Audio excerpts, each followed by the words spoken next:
strong. So when they release their new synths, I command and create content that matches what the synth is for their clients.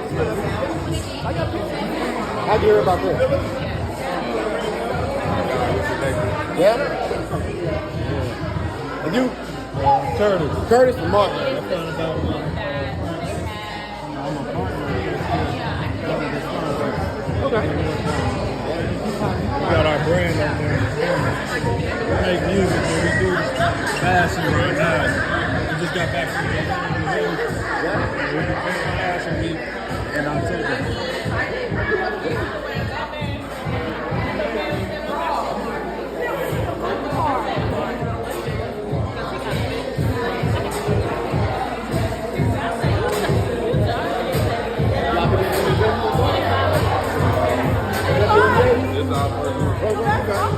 What about tonight?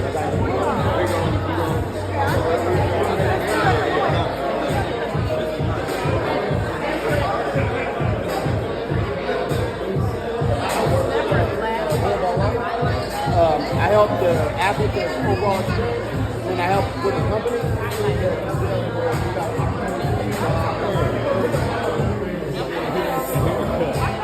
I watch the rules all the time. I know that.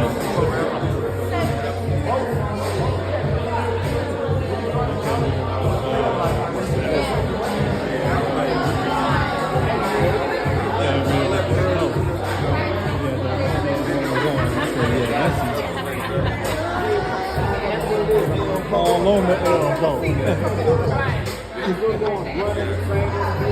got the wear and tear on the body. Yeah, you ain't got nothing else to do. So that's all you do. So you try to help bridge that gap.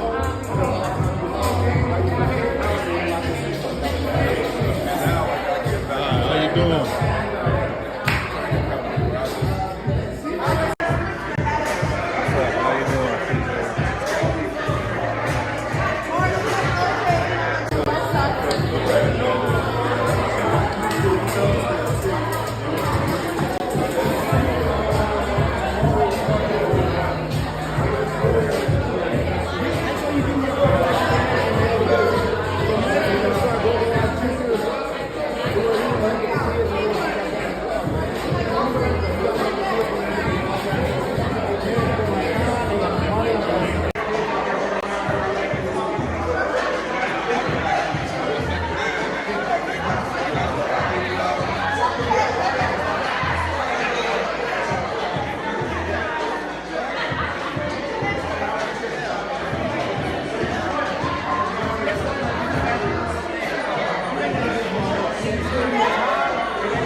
All-Star Weekend.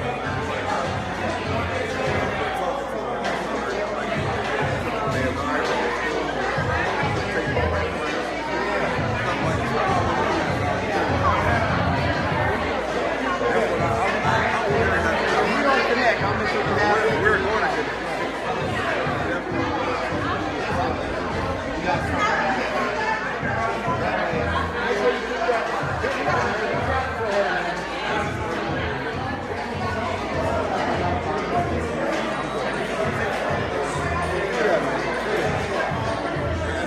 What's up, bro? Talk to me.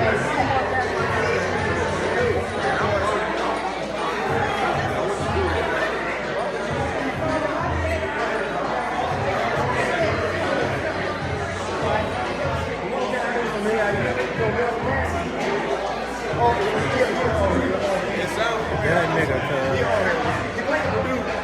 right. That's what they watch. No, to your right.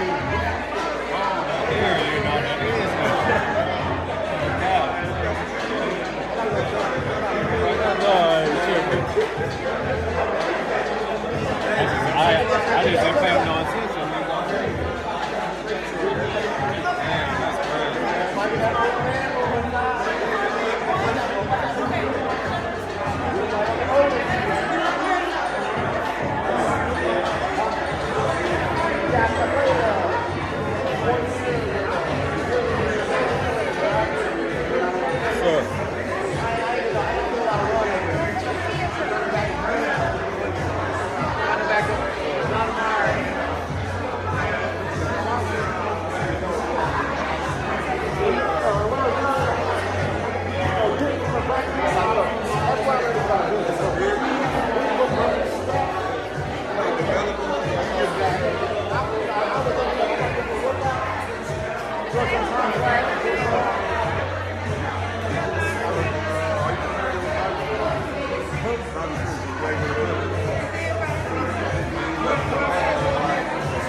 We out here for All-Star Weekend. Tired of 2002. Just to let you know,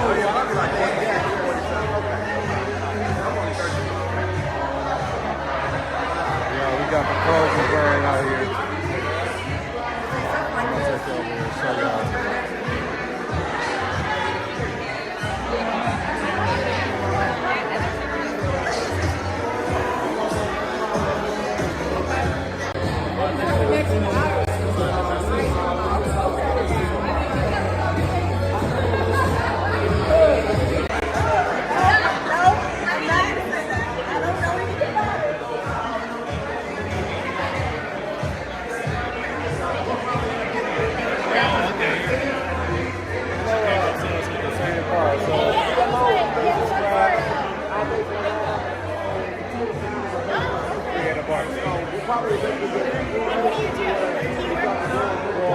We formed a company called Iron Rose, and we do music, and we also design clothing. We just came back from Japan.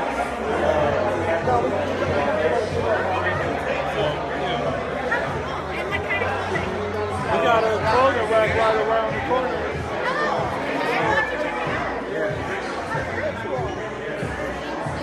Different variety of clothing from sports, t-shirts, photos, over there in the corner. Let's take a look.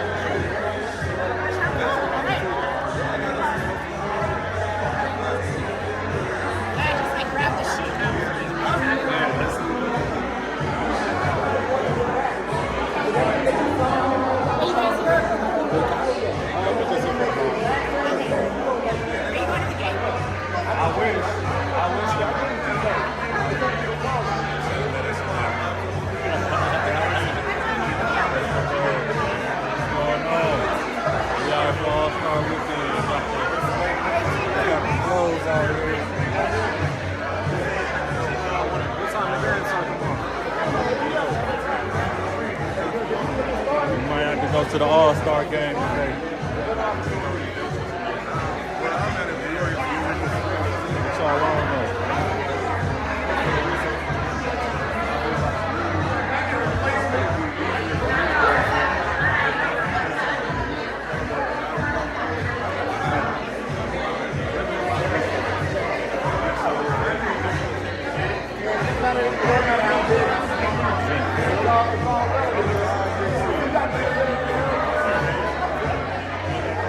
What is this? Tell me what this is.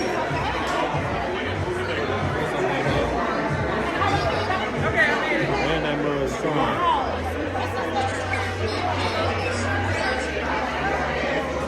Let's see, that's a little afro out. It's getting big too. What I let it be, bro?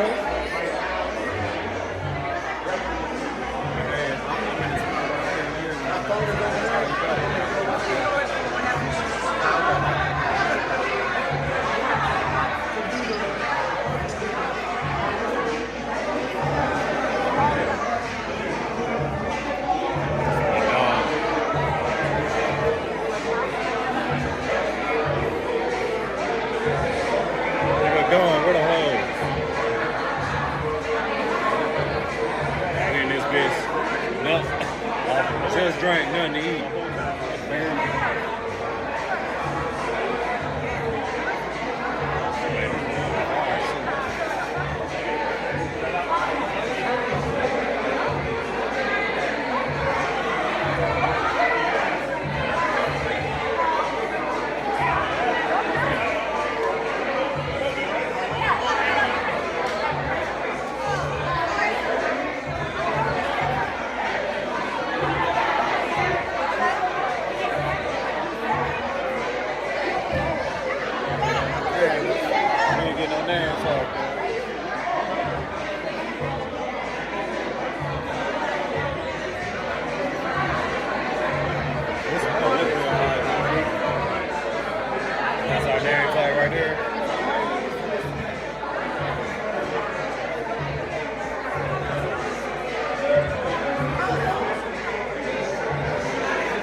We probably be the new sponsor of Alani drink, you know what I'm saying? We is Alani sponsor now. But we just took 3 pictures. Drink Alani. Tell Alani cut the check.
Which is a centralized platform that shows all the resources that are out there to help athletes transition to sports. If you were active, you know that sucks. And we don't necessarily have the help, the resources, or the means to actually know what life is after. So we want to create something that can make that more seamless and less lonely of a journey. But while technology is cool, I think the human aspect is always very important, and that's why we're doing this event.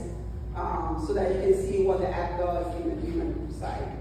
So I couldn't do this by myself, of course, sports teams, right?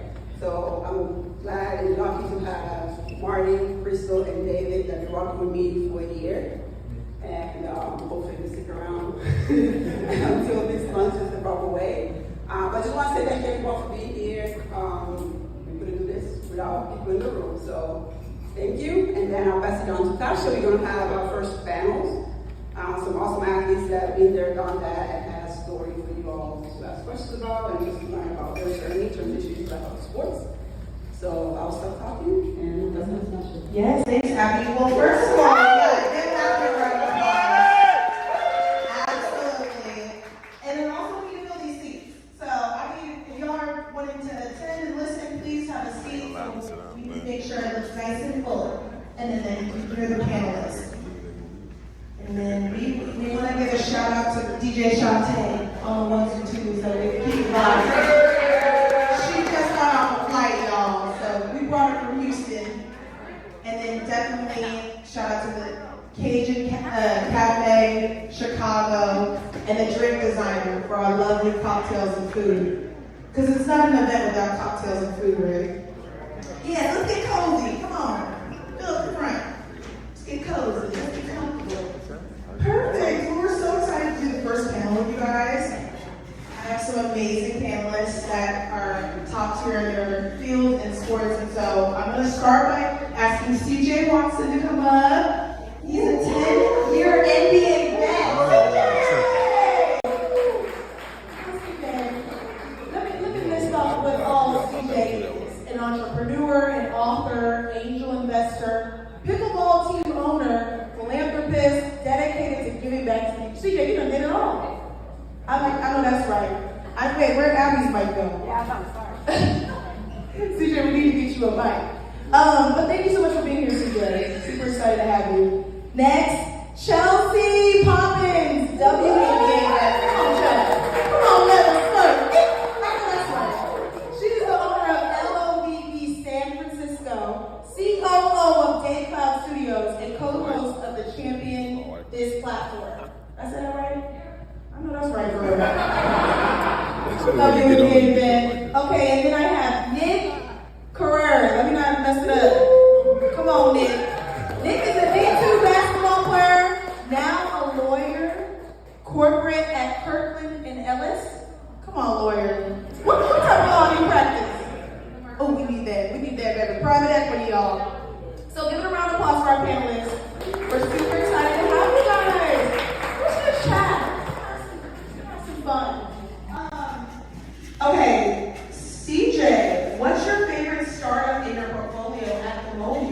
And what makes that company or founder have such high potential?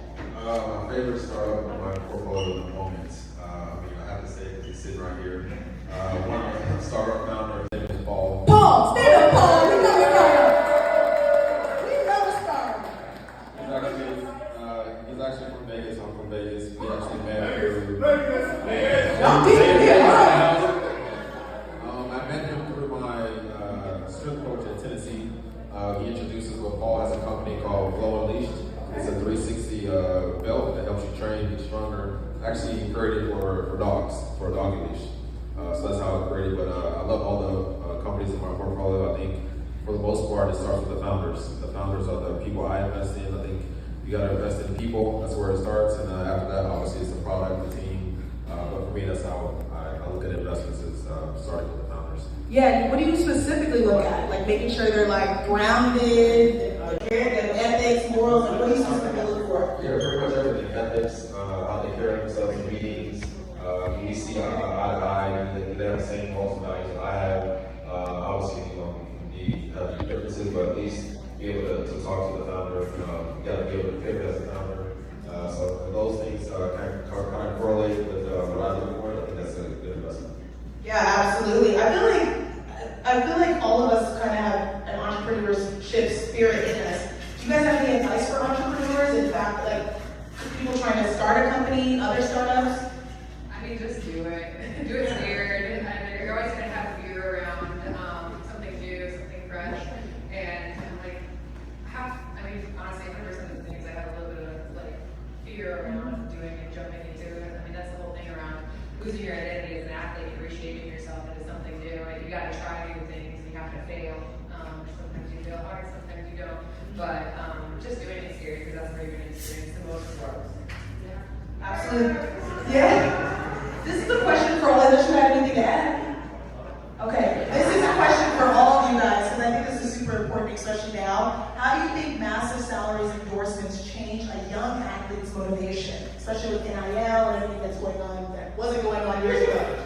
Oh, well, you could have been making a coin in college. Isn't that crazy how now it's so different, Nick? Yeah, I would get a couple hundred in college. Nick, please. It's a really interesting question. I think that,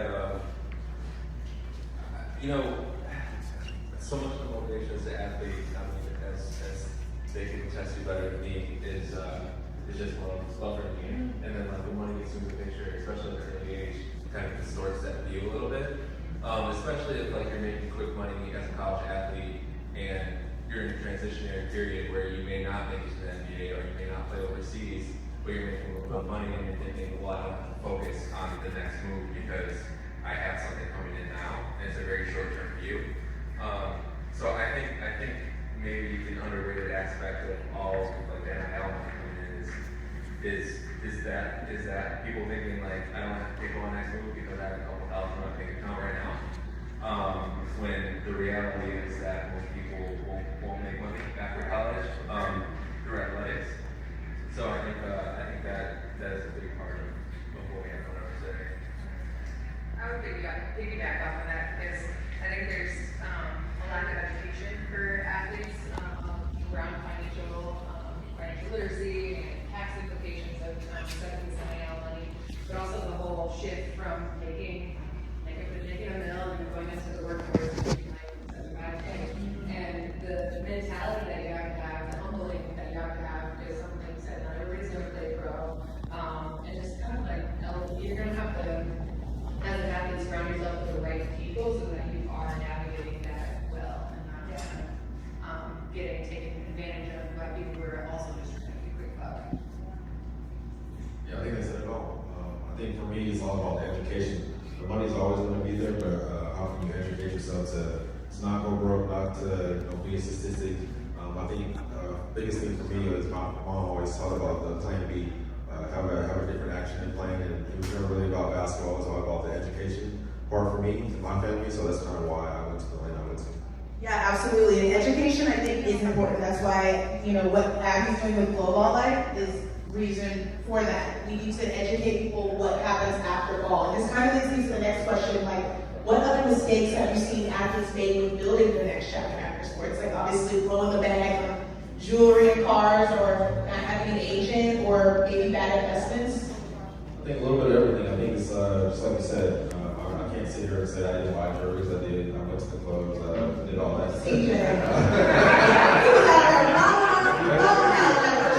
Listen, my mom was in the club with me. Okay. Did you buy mom some jewelry? I did. That's right. Okay. We can do that. We can do that. Mom. I think it's all about the education, what you surround yourself around, having a plan. Like I said, when I did think about first big contract, that's the first time I bought life insurance. So I did all that kind of stuff. So it was mostly just having that team around you to get educated and to know what's out there and to how to save your money. Life insurance. Yeah.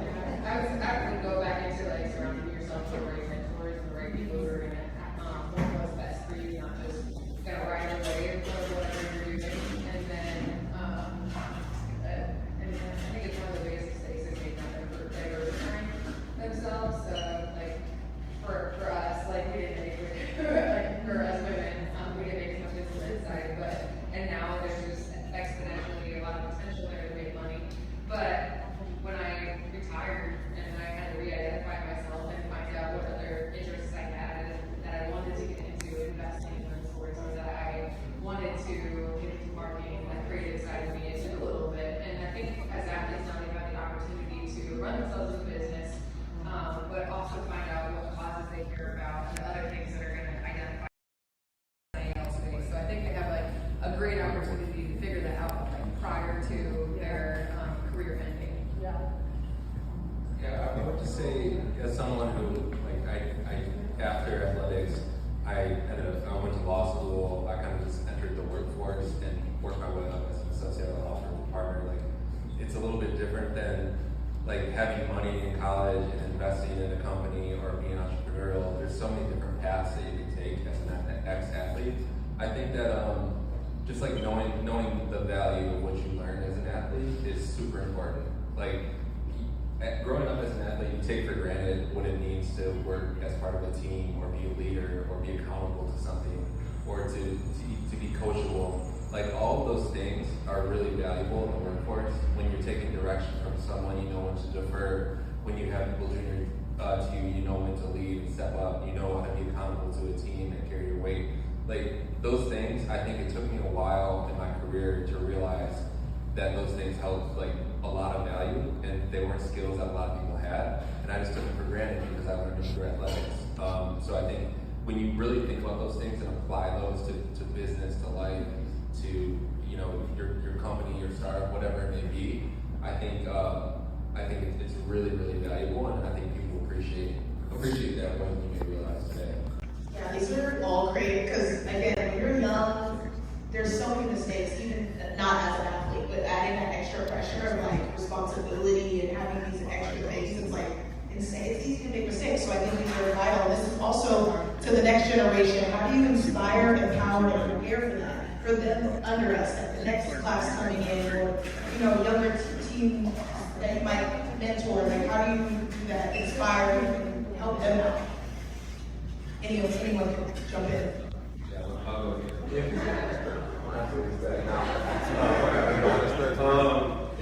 that I think that the same things, like reaching out to people that have a similar athletic background and bridging that gap between, like, you focus a lot of your life on athletics, and you haven't. Some people like grow up and focus their life on business, on education, or whatever it may be. But you focus a big part of your time and attention on athletics. But all those fundamental skill sets are like really translating. The earlier the better. There's probably like CJ and Chelsea, like reaching back and telling you how to apply it immediately, rather than you figuring out your own over a 5 to 10 year period. It's super important. So I think for people in these positions to tell you, like, hey, it's not like you're not starting from scratch. You actually have values today, and we can push you in a team. You know how to operate and socialize. Yeah, great. I mean, I have a nonprofit that kind of like you see that problem amongst kids and figuring out what they want to do. So our nonprofit actually just brings in that light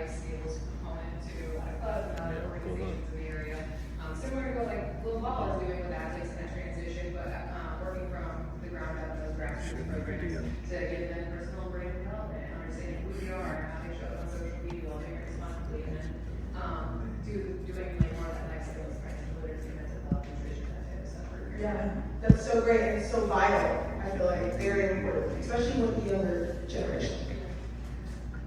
I think just having mentors. I think that was the biggest thing for me. I didn't see any NBA players in my city when I was growing up, so it was really just reaching out to other people. Now I'm an entrepreneur. I feel like just reaching out to other entrepreneurs, and I think that's free. That's just free game they give us.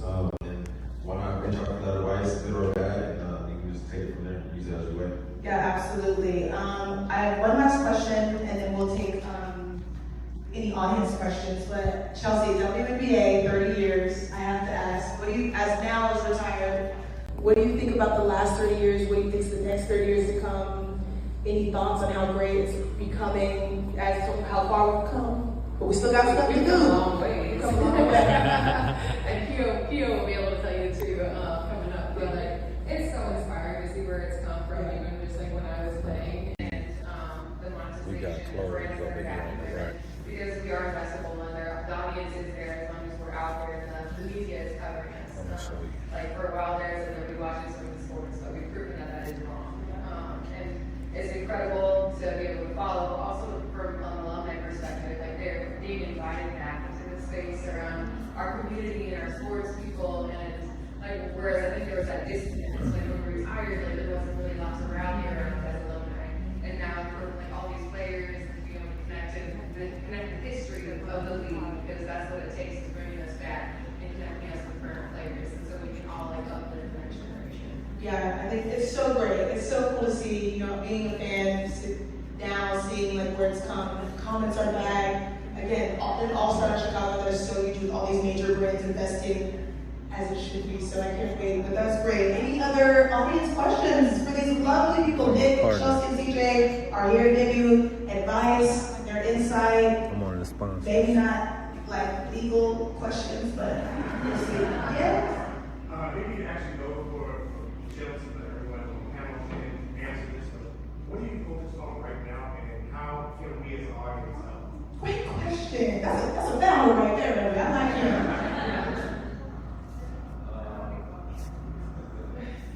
I think right now, like, so much of the world is focused on the application of AI into your business. I mean, like, I think that's the new wave. Like, if you're not thinking about how that can help you, I think you end up falling behind. Like, your competitors are harnessing AI, figuring out how to use that in their business, whether it's, you know, at the most basic levels, like supply chain, inventory, whatever it may be. Just thinking about that, or even just like using law or ChatGPT or those features to communicate with people and send emails and things like that. I think getting up to date on that stuff quickly and learning that now is only going to pay dividends in the future, because everyone's going to be using that. So 10 years from now, if you don't know how to use that well and apply it to your business, then there's other people that are going to be doing that, and they're going to be steps ahead. No, that's huge. That dang AI, y'all. It's tearing up our water, but we gotta go. What's up, Russell? I would piggyback off that. Yes, AI is Keep doing incredible, and the tools that are coming out are That's it. I can't even wrap my mind around it. But also the in-person things.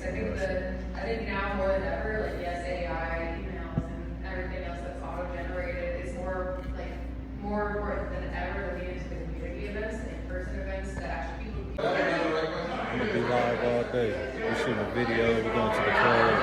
Because when you use it, you can't recreate the image. That's the only thing.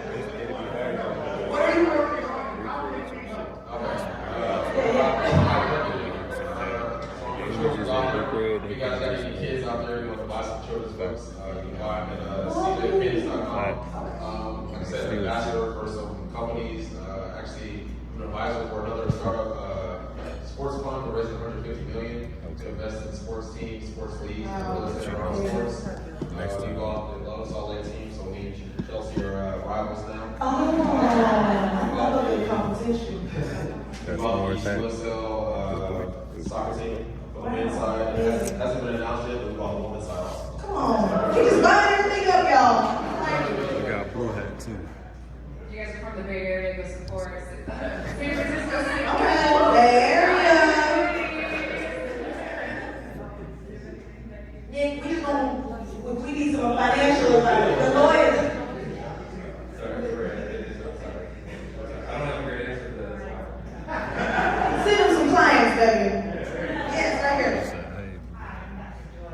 So.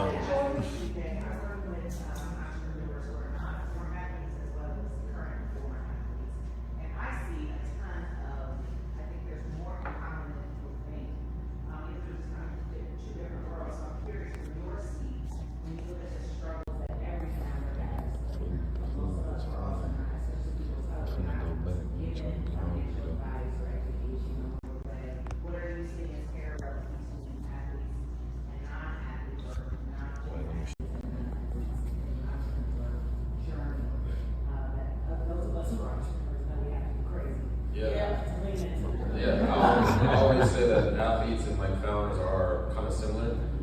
So to speak to the athlete first, they're always working hard to try to get that first contract or the second contract. And founders are the same way. They're starting with nothing. They're trying to get to build your company up, get to pre-seed, get to seed, maybe IPO, get acquired one day. So there's a lot of similarities, and they go through a lot of the same struggles. I know some founders who slept under their desk, didn't eat, so athletes do the same thing. They had to go sleep with, or not sleep with other people, but stay at other people's houses. So, CJ, please. Dr. Joy. Stay at other people's houses.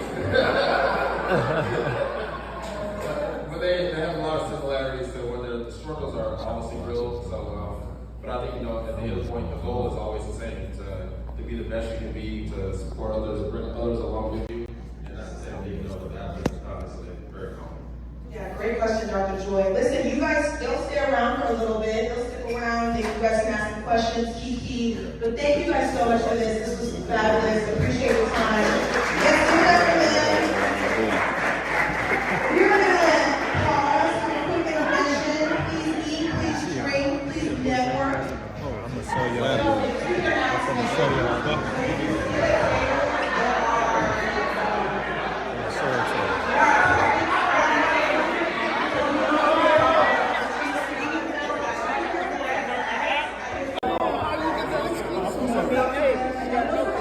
That's what I'm asking.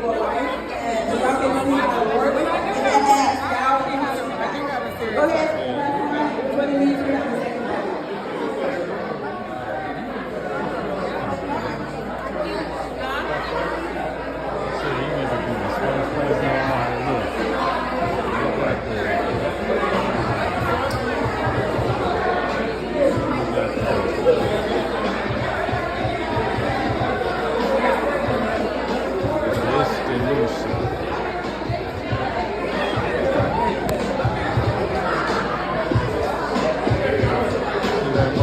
sleeveless.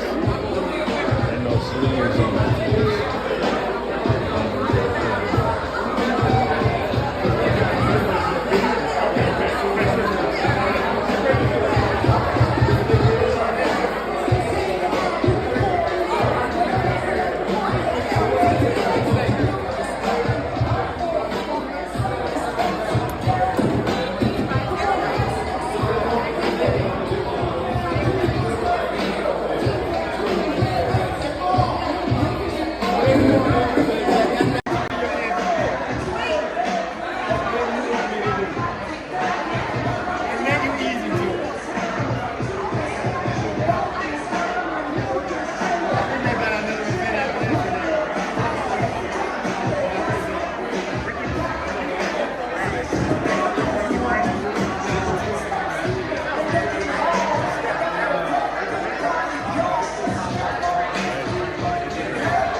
lost some. I ain't hang them up.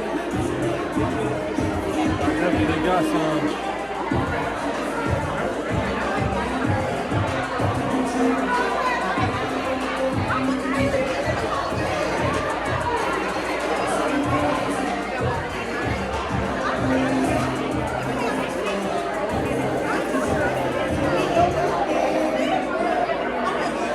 Definitely was trying to. He's talking people to a minimum.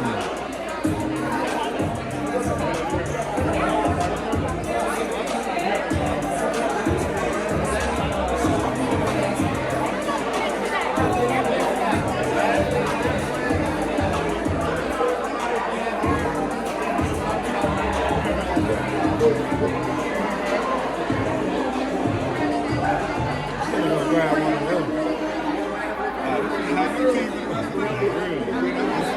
It's sweet, but it's good.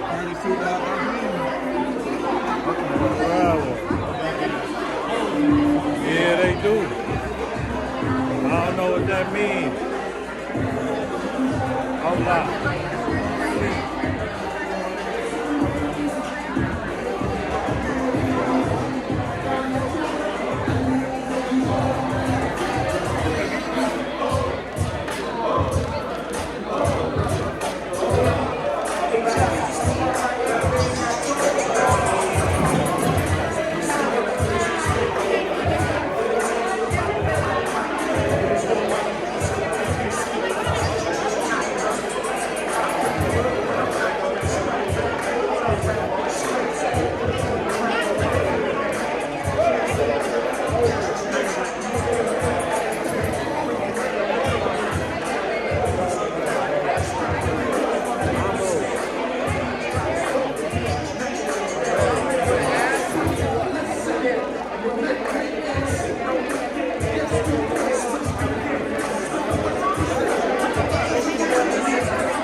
I had to make sure.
blue hat. Why you ain't asked him that? It's a nice little vibration. Nice little vibration. I'll tell you what that nigga said.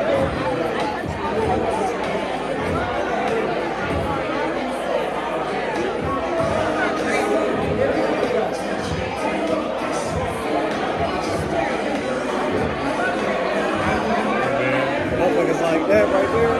Yeah. Thank you. Thank you.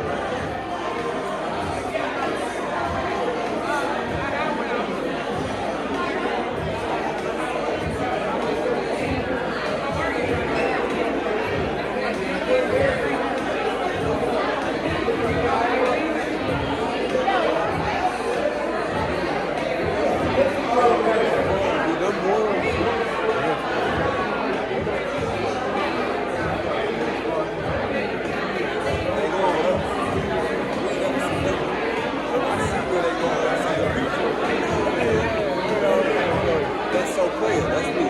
Like that's so regular, but that's so player. I'm trying to get it done. We're going live when we leave here. I'm gonna name it looking for girlfriend number 6.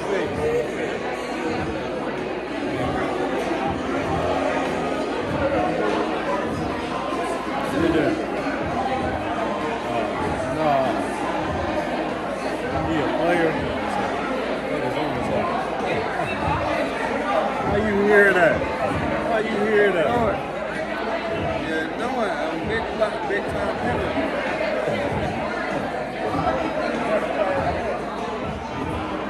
Man, look.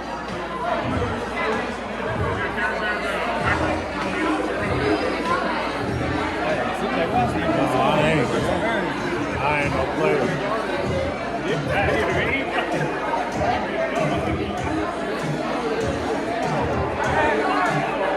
Damn, man, my bad.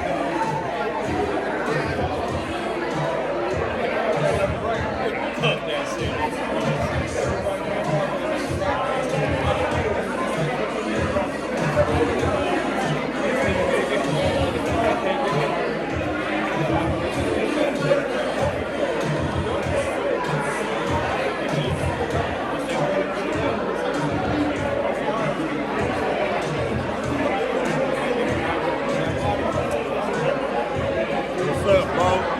We out here for All-Star Weekend. Nigga. Oh, that's CJ Watson. Couldn't go all the way to that right. Man, I can pass it, so what's up, bro?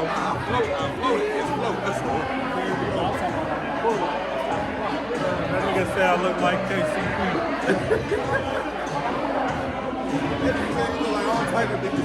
Exactly. Hey, somebody said I look like KCP the other day. You weren't here though. That shit was funny. Can't take me as Caldwell Pope. Yeah, I forgot. You did that play with the Lakers?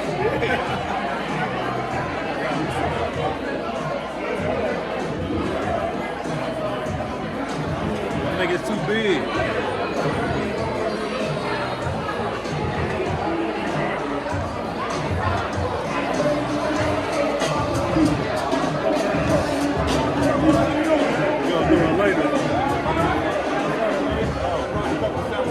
Oh, yeah.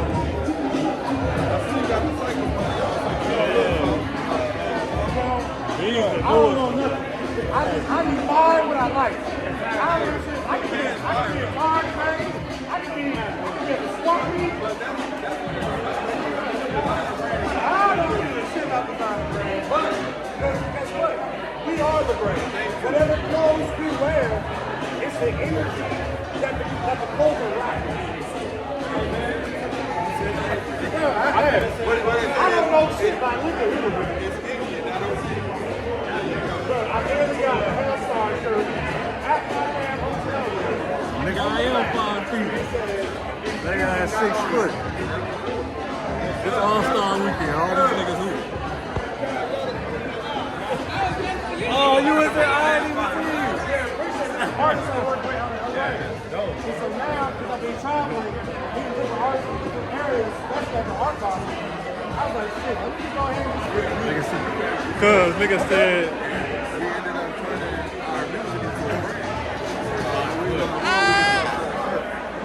nigga, I am 5 foot. That nigga, he real tall. He who? That's God. Appreciate you, bro. Honey. That's God. Hey, I know you guys got something here, which is loyalty amongst yourselves, right? So let me go ahead and hit this button, which is like accelerate your, what do you call it, merch? Let me accelerate the merch. This merch that you're doing, this is my I'm going to do this. And it's music that supports the merch. Exactly what it's been. That's like that.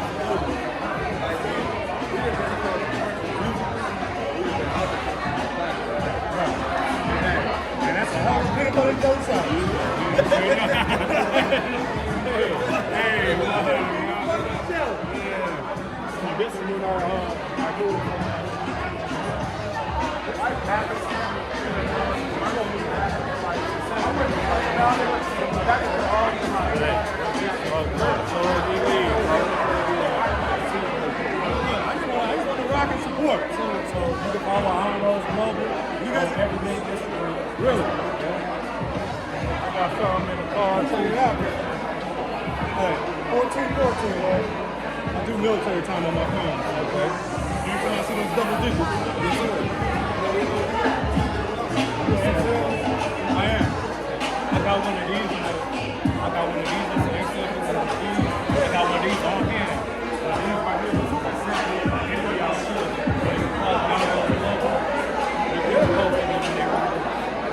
Yeah. So what y'all selling this for right now? Well, that's mine.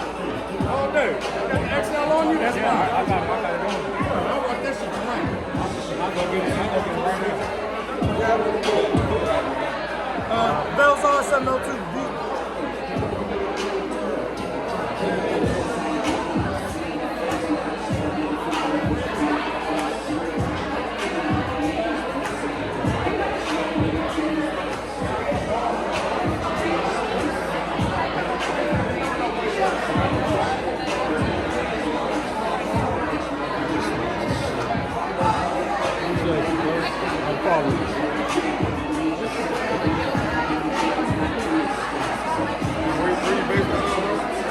Based in Las Vegas. Okay.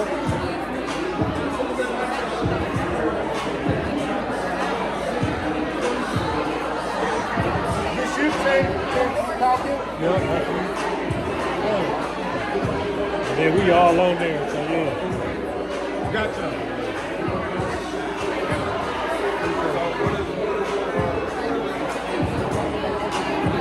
So I am meeting the world's first 360 training runners that's turning into the world's first sport mill. So I'm already in all major sports, NFL, NBA, MLS, MLB. It started off with me wanting a hands-free dog leash that can swivel around my waist freely, so I can do no more hand-to-hand exchange. I played football pretty safe out of Georgia, so we always train with this belt, run in the direction, resistance, adjust it. Now teams is how they use my belt. Train how you play with resistance. All 360 degrees of free flow, no interruptions. So it's like Steelers, you got Falcons, BYU, like they got, you remember Baron Davis, he uses it with his kids, training. They use it on the basketball courts, the NBA. Like just, I ain't paying for none of this shit. So you've been in the part that makes you feel The belt, yeah. That's dope. The belt. So we everywhere, bro. Pittsburgh Pirates, Chicago Fire Soccer Club, they client of ours. Miami, Cleveland, bro. Where's the hometown?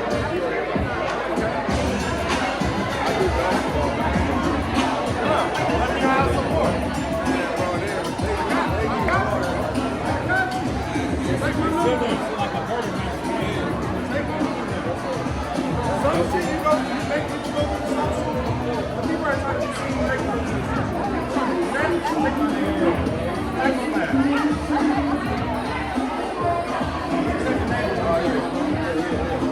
Unlock it.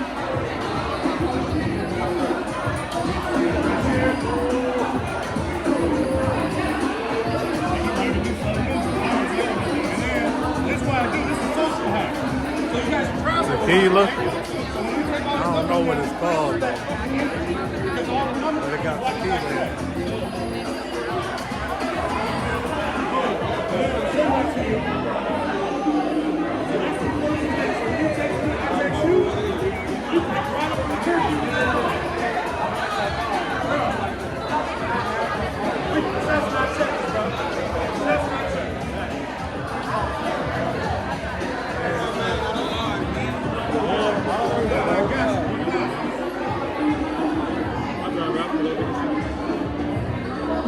They want to do pictures.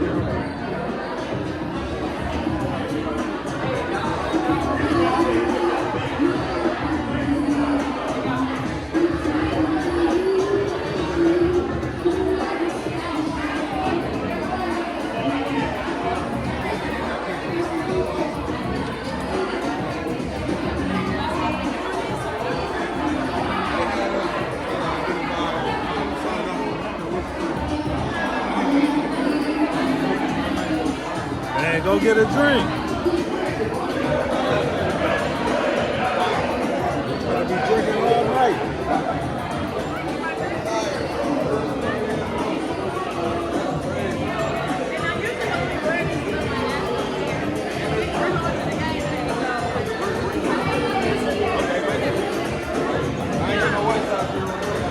It's okay. You know what I will be picking up some mama. I gotta respect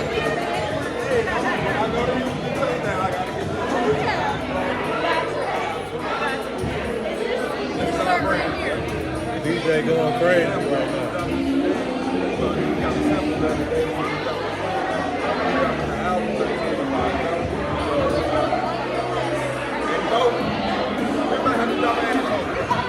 You got to work. I'm working right now.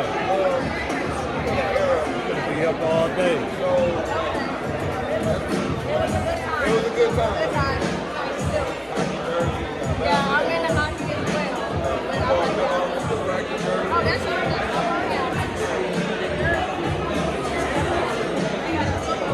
You got to sit here taking pictures.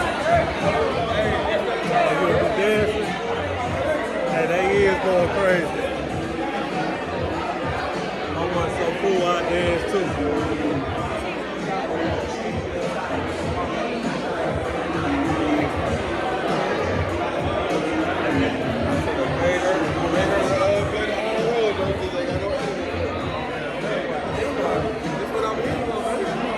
We gotta get that money now,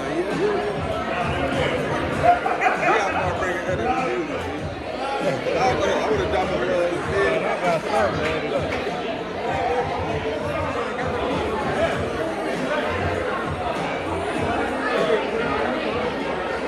Said orange hat thing. What's behind me, bro? You want me to turn around? Don't come on here with that stuff, bro. Don't come on here with that stuff, bro. See outside that.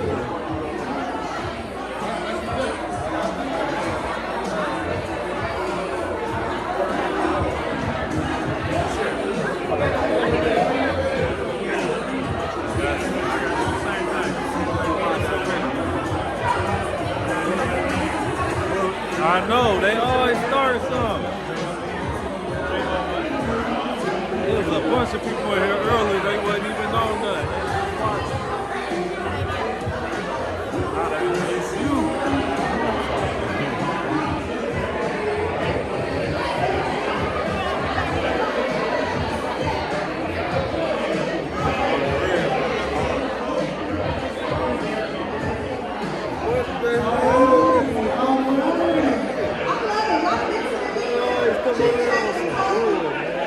I love it.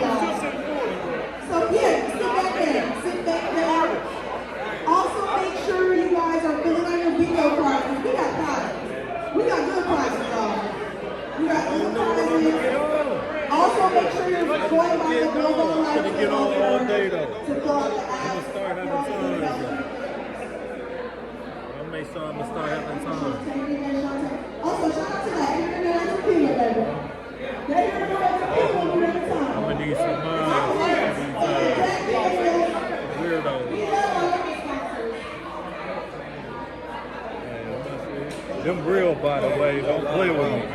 Them real. They got Shout out to Alani. Make sure you get some energy for the weekend. Make flyers They and got a stuff. special exclusive flavor, cotton candy. They do the streaming.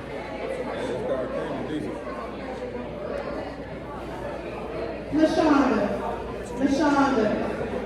He said I'm King Bob, bro. We definitely in Chicago right now. Definitely in Chicago right now. Shout out to Cajun Cafe Chicago. One of the best in the business, the best in the world. Talking about King Bob. It's a long, long time. What's up, man, bro? I live like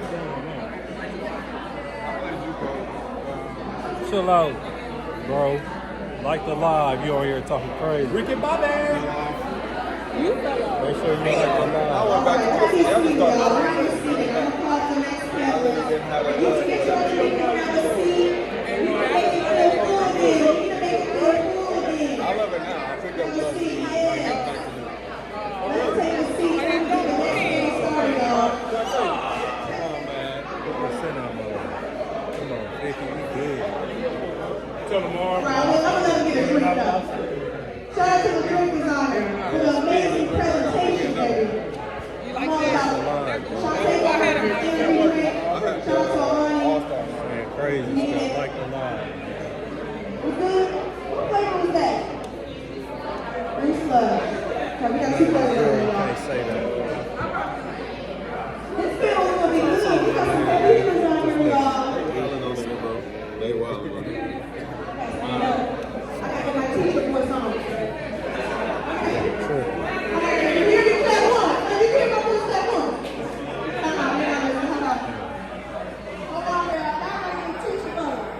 All right. We need you to sit up. Excuse me. We need you to have a seat. What's up? Yo, Houston is in the building. I love it. As a former Midwesterner, I love this. You don't see me Okay, here everybody working. have a seat. We're about to get the next round Networking. started. Please grab your cocktails and fill these seats. Okay. Hold on.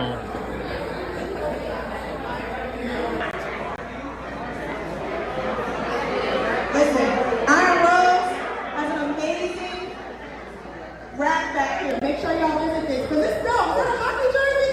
Yeah. Y'all got some stuff back here, baby. Put Thank you. medium large over there. Come over here, come Iron see Rose me. Global Worldwide Industries. Y'all Chicago based? Yeah. Peoria, baby. Peoria. Okay, I'll make sure you support them. Okay, let's have a seat. All right, come on, people. We got a time crunch. We gotta get out of here. Okay, look, I'm gonna call Nakia. Listen, 14 years WNBA. That's insane. 14 years WNBA and FIBA vet. Financial FIBA. Trying to read, no, I'm trying to read. Be correct. I can't. Financial educator, NBA legend, Atlanta chapter president. Community impact. Nakia, what's up, girl? Looking good. Thank you so much for being here. Next, we have Darnell Smith, D1 football at Ball State. It's been intense. Media, yes, Mom, you better. Hey, media entrepreneur, formerly at Fox Sport, now runs an entertainment division for a Players Company also, which is a partner for this event. So thank you so much. We're looking forward to having you. Is it on? Turn that on. That was me. And Sarah, I don't even want to butcher the last name, Sarah. I'm not gonna do it. Current member of the Chicago Winds football team, 2-time All-American QB. Yeah. 2025 WNFC MVP, VIP too, shoot. Works in youth sports development to inspire kids to love sports. Hey, Sarah. Thank you so much for being here. Wow, it's stacked. We got some heavy hitters. Let me sit up, kid. How you doing? You look good, kid. Look good. Where you live? All right, Usher. All right. Okay, listen. We have some questions for y'all. We're just gonna kiki chat. So, how can current and former athletes build meaningful relationships and businesses to create wealth within their brand? have to pass it down. Yeah, you gonna start off. Come on, ACL, there you go. We're gonna be quiet in the back though when my girl Nakia speaks. Something.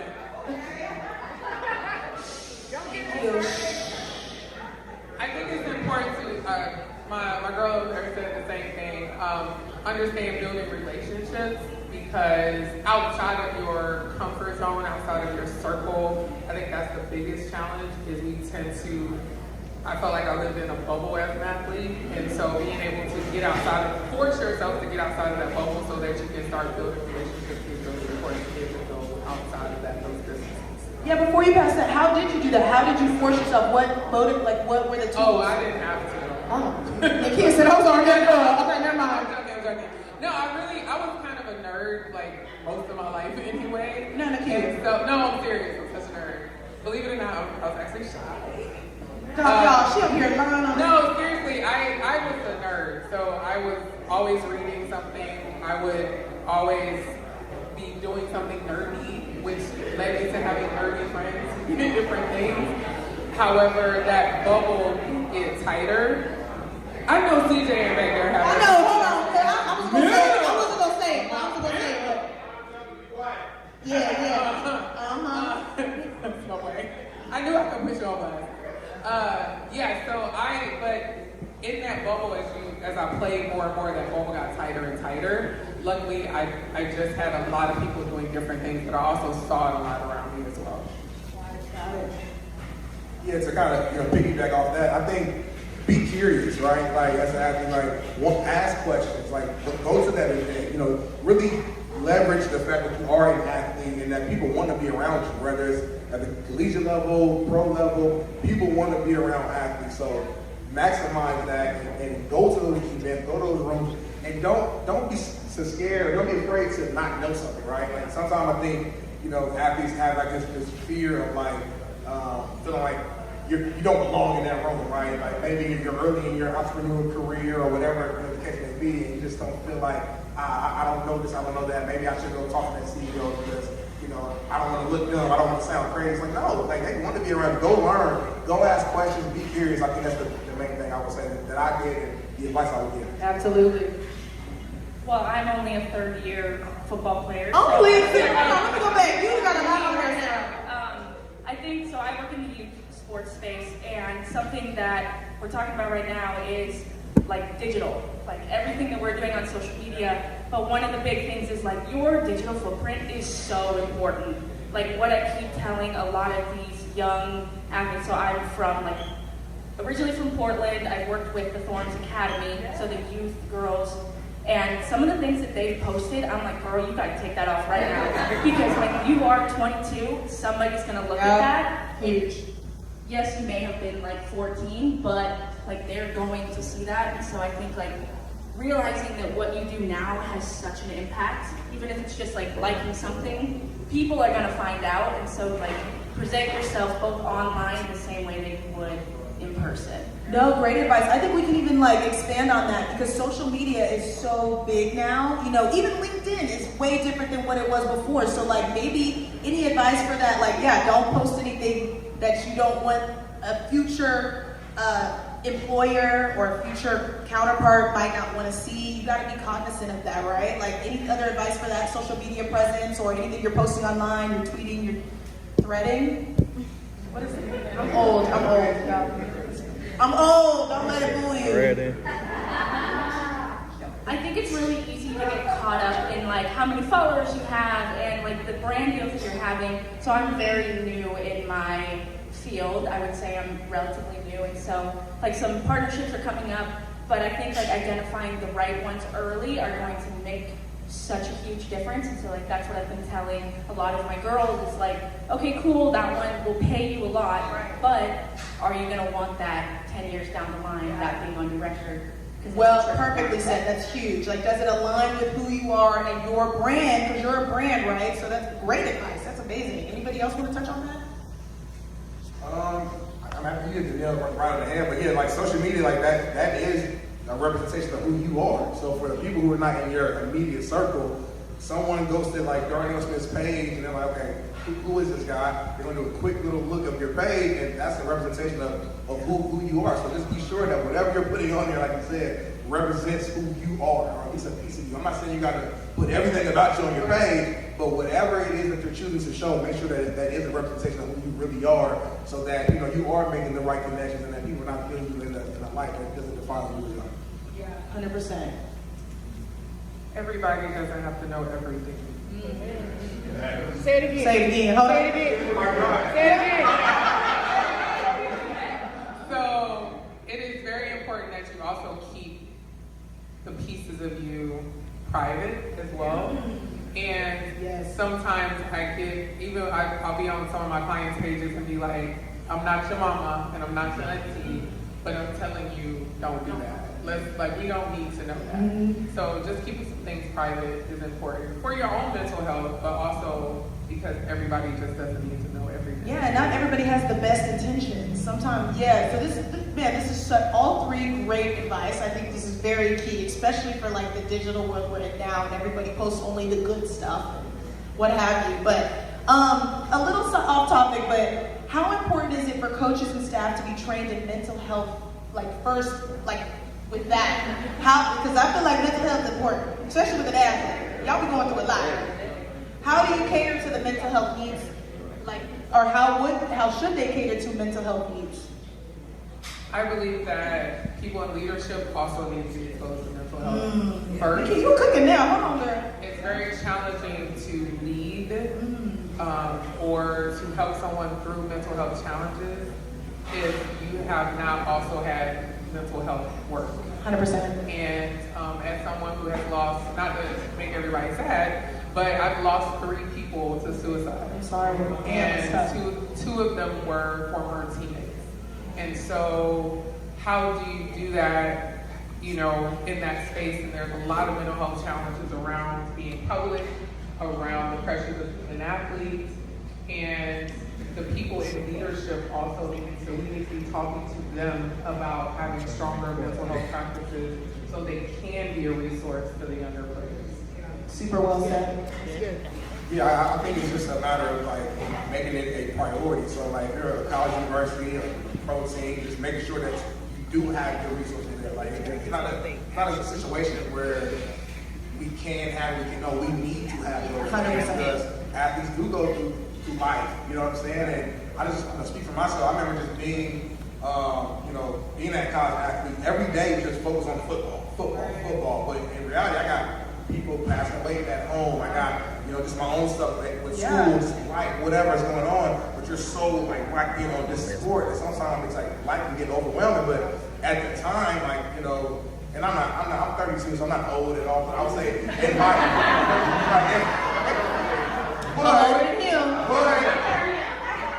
I feel like even when I played though, the mental health conversation hadn't fully developed to where it is now, so it wasn't fully acceptable per se to just love. I grew in the area, you still have don't be soft. Right. Don't talk about your feelings. Right. So that still was kind of in my brain and in my head. To where it's no, it's not about being soft. It's I'm human. We go through stuff. We got feelings. Life be life. Right. So I think it's very important for coaches and players to have a resource. Absolutely.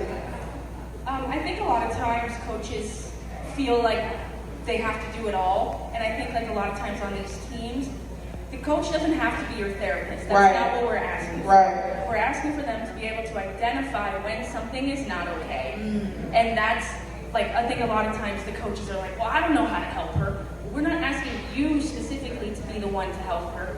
I want you to say, hey, you have the space and the time, go.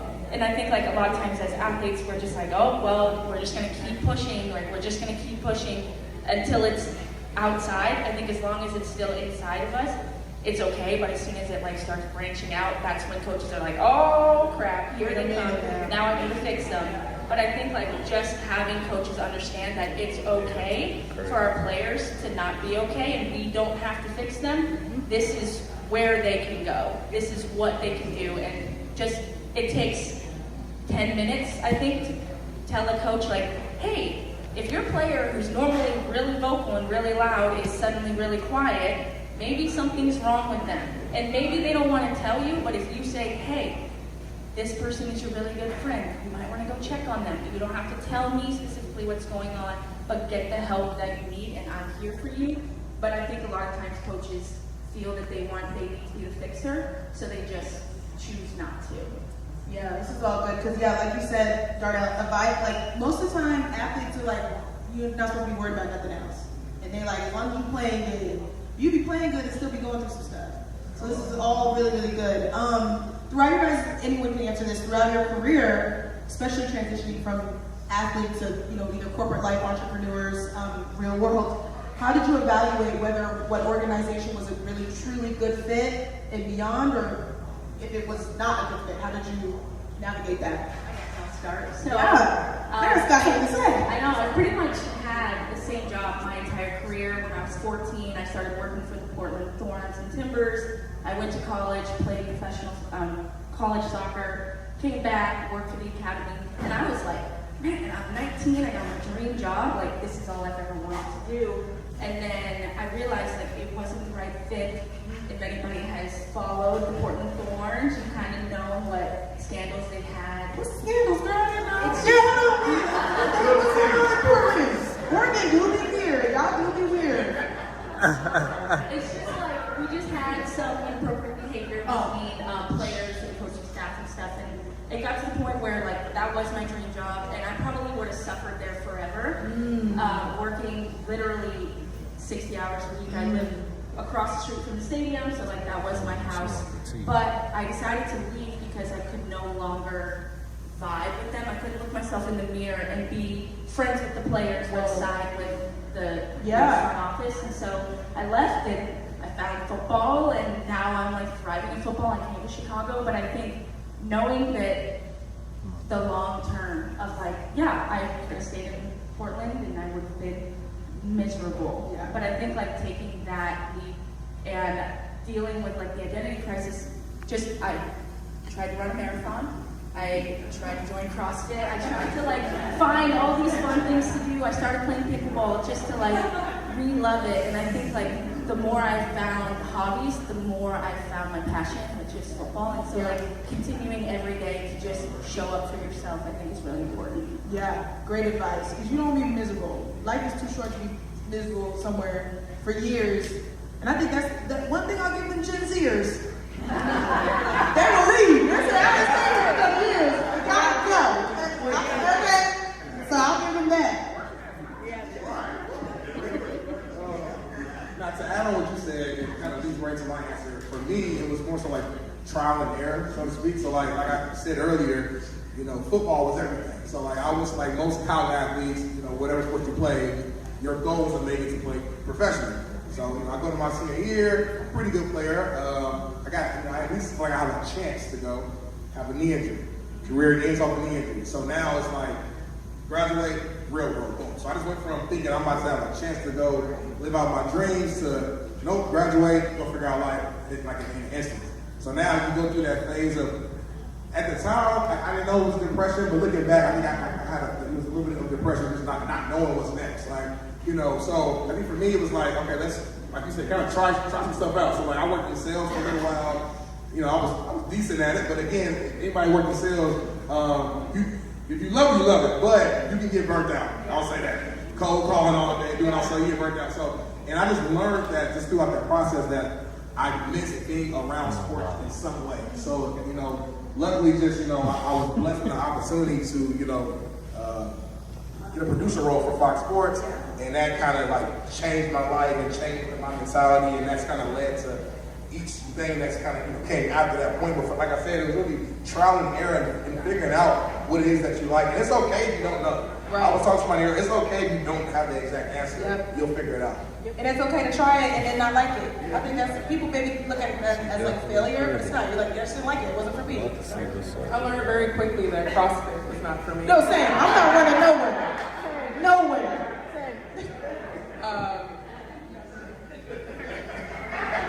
Shout out to the runners. I felt while I was a nerd, I also cracked myself up often and laughed at my own jokes, so just bear with me.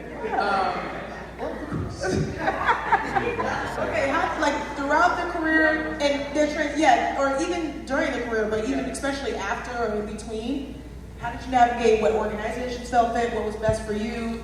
That's really important, and to your point, most of the time people don't know. I know that I was blessed. It was a different situation for me. I fell into being a financial advisor very quickly, but even within that, I had to do a lot of research. I'm a nerd, so I literally Googled, what do athletes do well?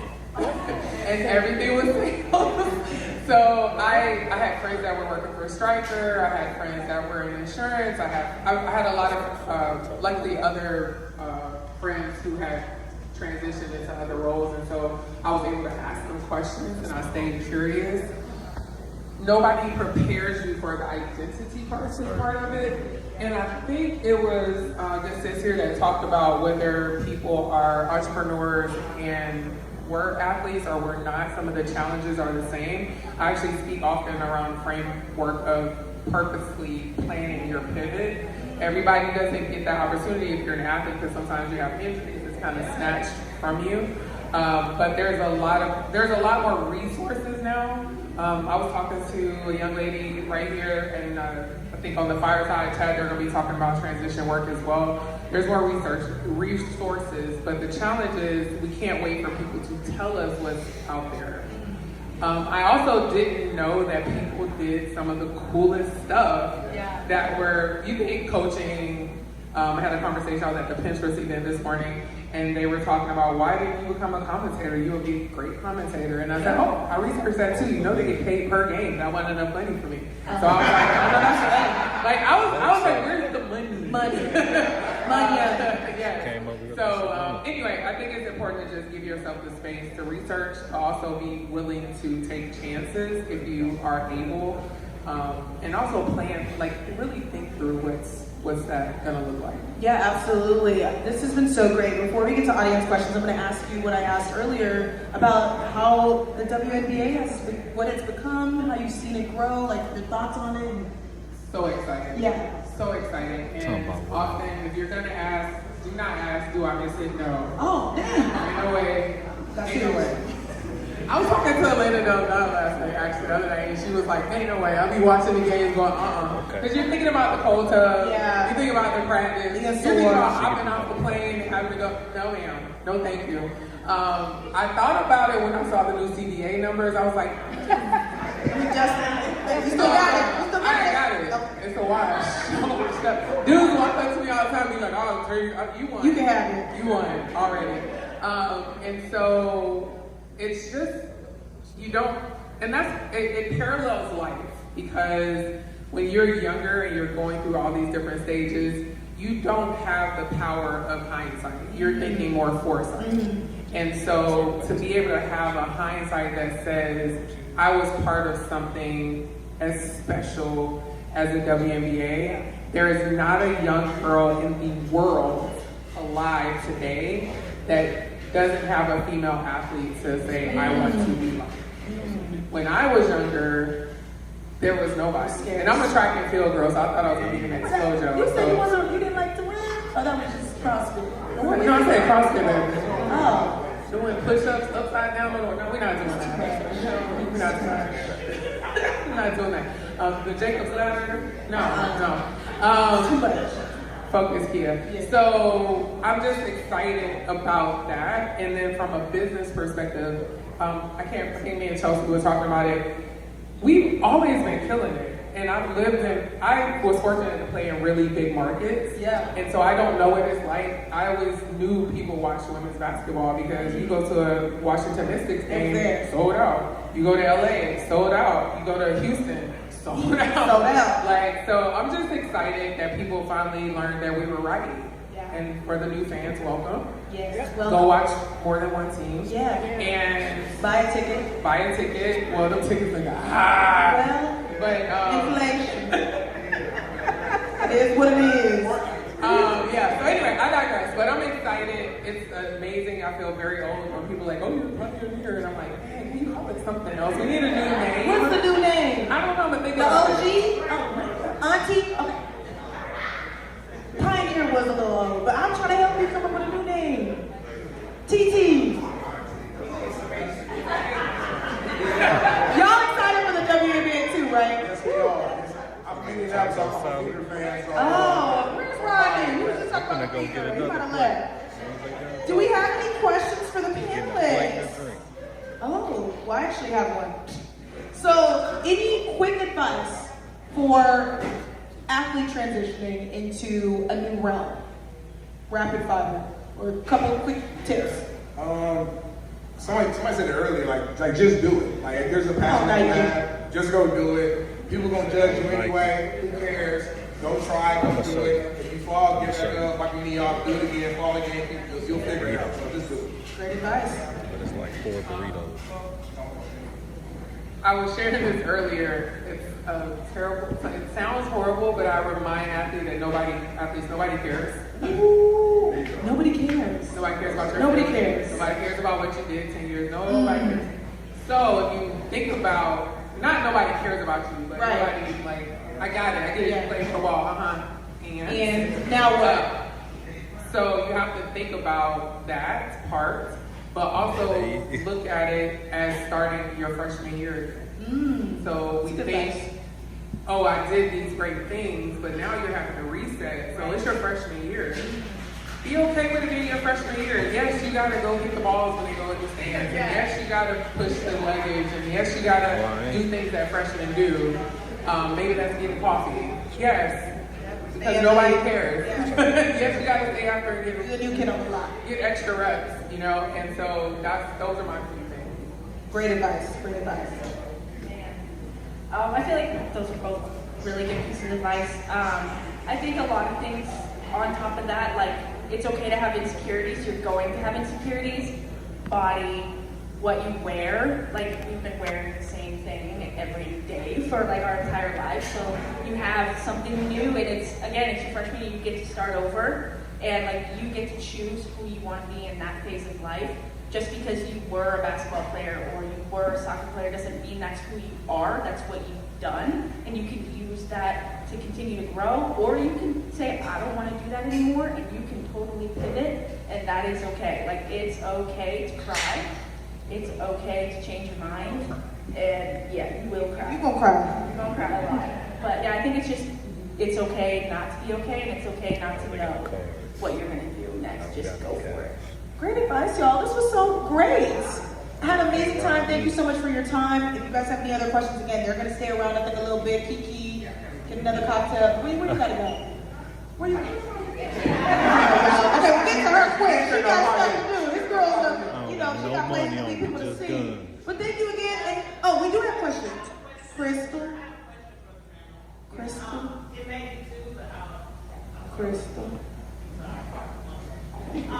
What is a resource that you wish you had as an active athlete that wasn't there, and do you see that now today, or is it still not in existence?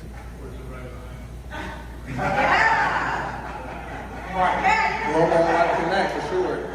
I do have one seamless plug here. I do work for the Players Company. I represent the media and entertainment side, but the Players Company was built in order to provide tools and resources, whether you're interested in media, whether you're interested in entrepreneurship, etc., to be able to help athletes build long-term wealth post-career. So to answer your question, I wish I had something like that, even as like a collegiate athlete now. You see all the NIL deals, all the money you're making, they don't know what to do with it, they don't understand the taxes. So be able to just have some sort of platform like that where you can get education and be able to, have the resources to connect with the folks to be able to help you take the next step. Are you asking because you're going to build it? Oh. Yeah. Oh. I'm Global Life,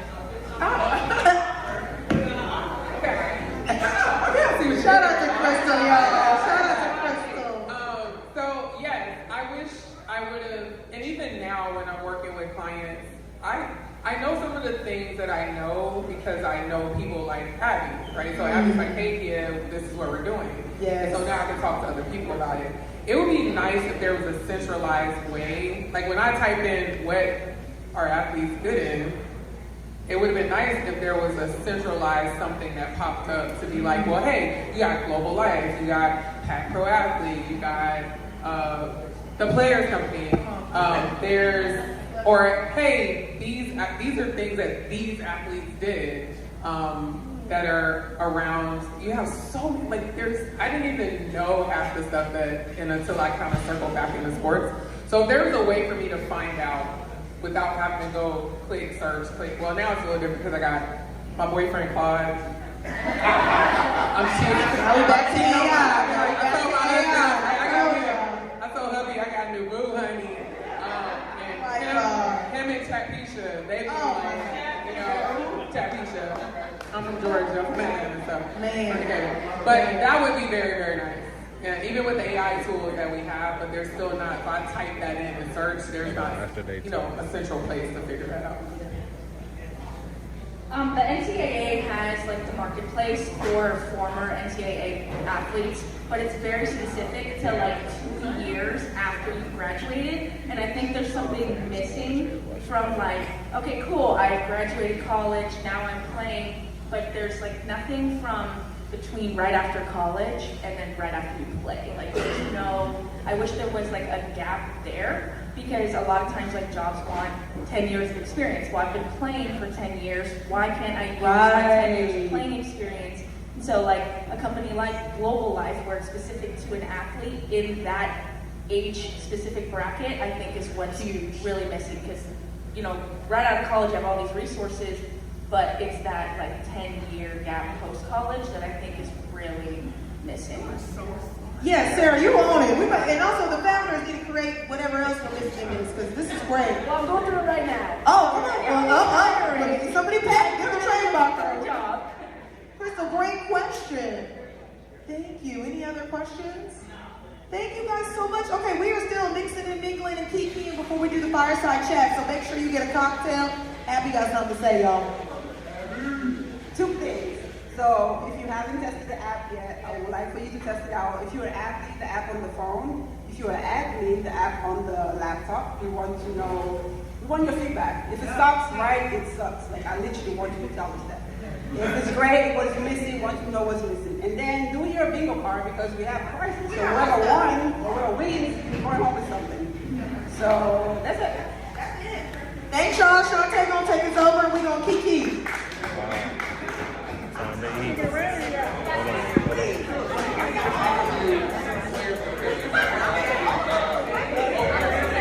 I'm gonna eat after this.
up?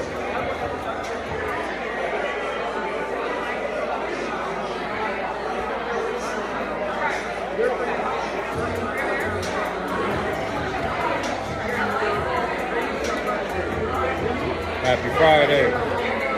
Friday is great.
Busting in this bitch.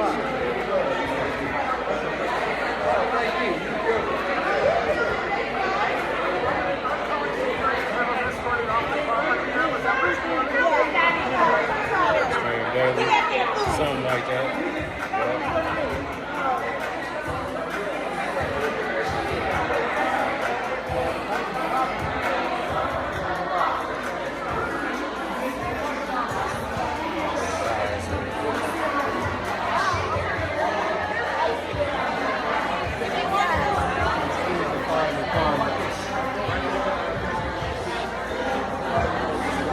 You still live?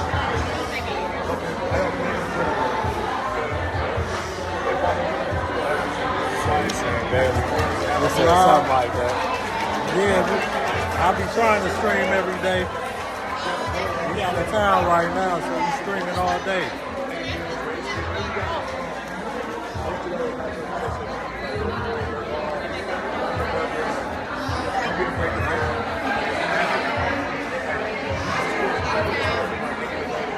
W's in the chat, man.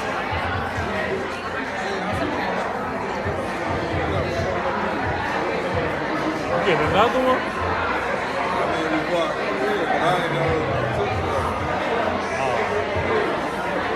I ain't either.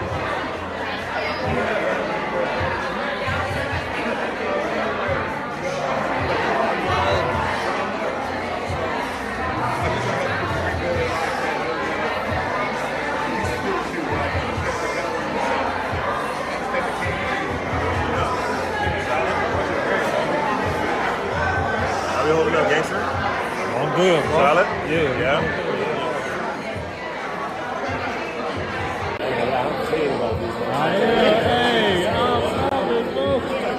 I'm like, we gotta go to another joint after this, man.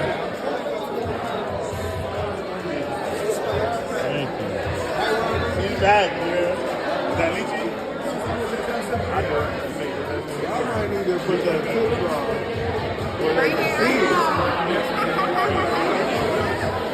I ain't even know. I'm like, oh, okay, it's free. I want y'all to. I was in the fashion show. Really good. About to eat. About to get another plate.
Angela Davis.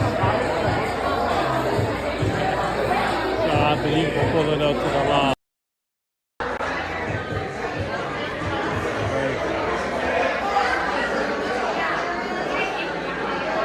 Trying to get around everybody.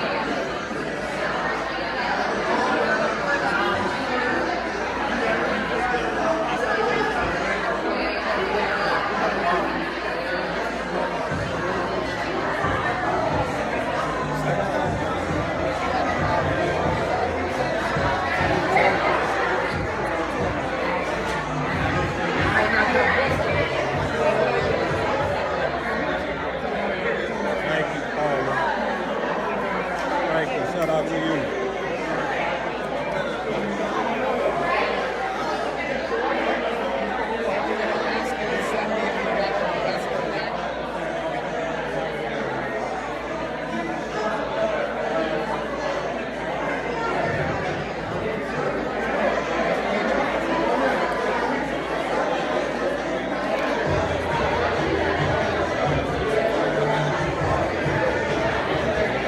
All-Star Weekend.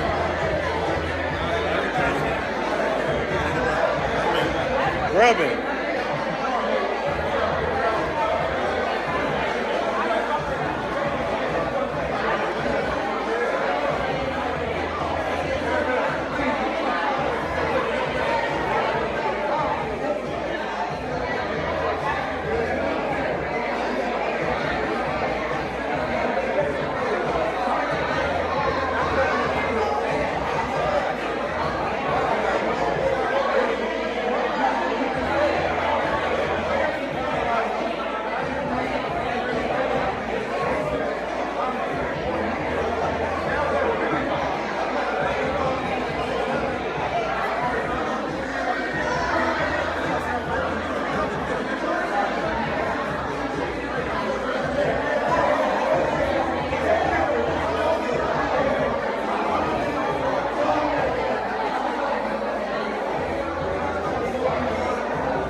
What up? There ain't no Diddy, but what up, bro? Yeah, follow me. I'm gonna follow you back.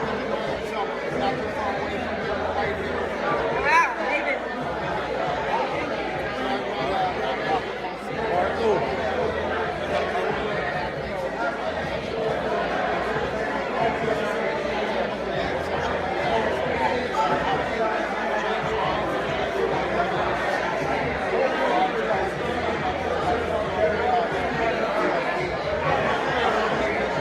Just got on kick last week.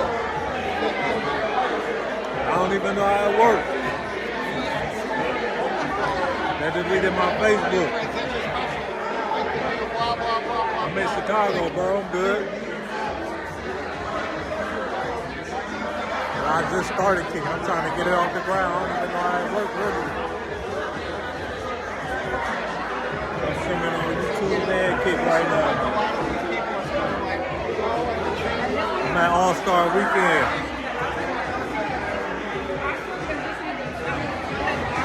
We had an event. I got my clothes here at the event. So. But it's All-Star Weekend in Chicago.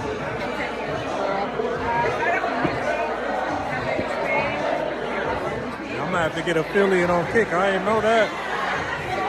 How you get affiliate on kick? Cause I do that.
do that.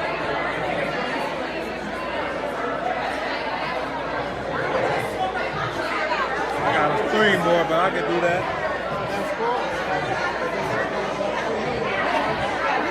Right. Where you been? As soon as you left, they started calling me Biggie. I don't know if I got followers. I be streaming from an app, so I don't even get on Kick. I stream from the app and they go straight to Kick, but I'm gonna get on there and get affiliated. Get paid for it like that.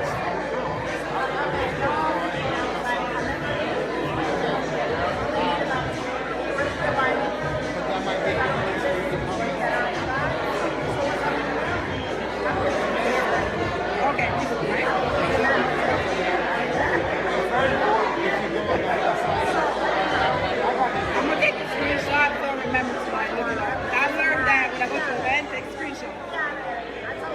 Well, I'm so glad you came. At least I'm the wonder. Yeah, I'm glad we'll connect. Thank you so much for doing that. Thank you. Thank you so much for doing that. No, I don't have a ticket. Thank you so much for coming.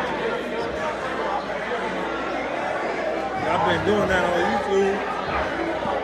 I'm gonna start doing it on Kick too.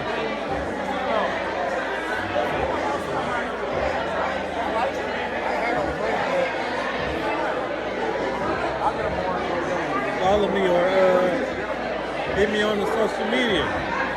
You can help me out. Blue Hat ain't even here. Where Blue Hat at?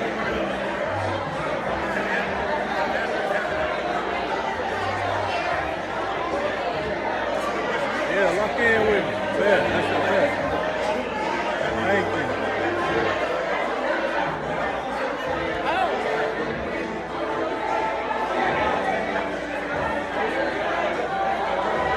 Look.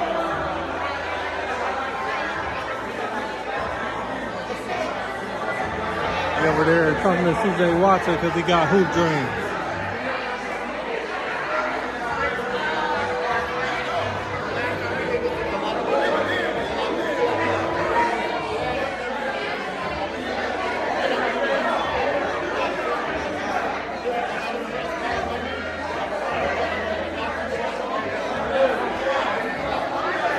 I'm gonna follow you back.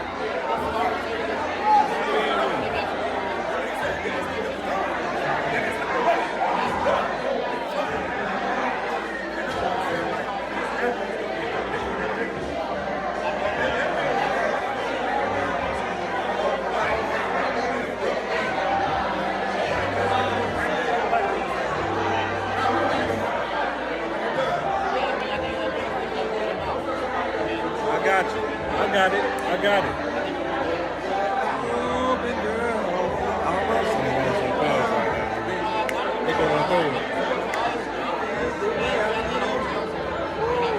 Yes, we are. Tell me if you do. We might drop an R&B album next. Just might. I'm gonna be on Drink Number 1.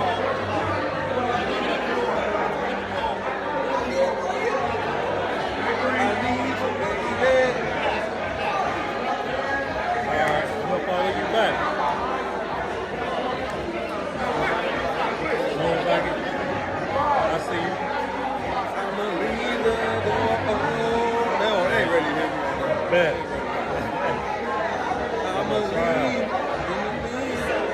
No, I'm not live.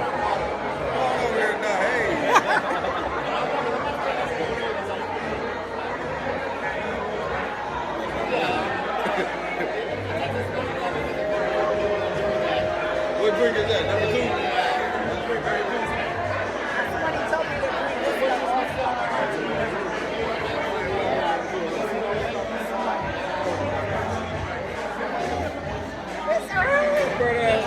Why you ain't calling me? No, she did. She did text me.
tonight. That's all I'm feeling.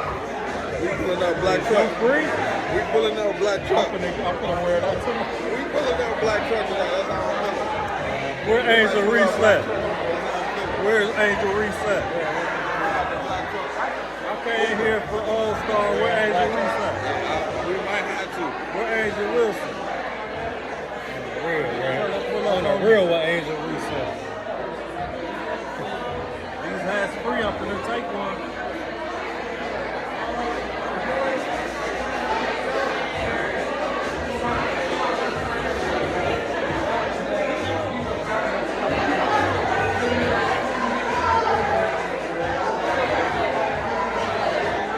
Take it. I'll wear it tonight in case I see Angel Reese. I'm gonna say I support the W, babe. Yeah.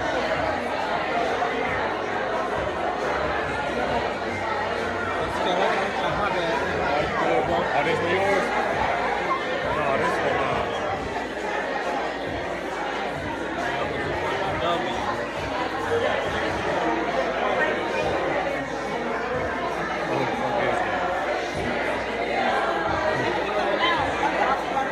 Fire.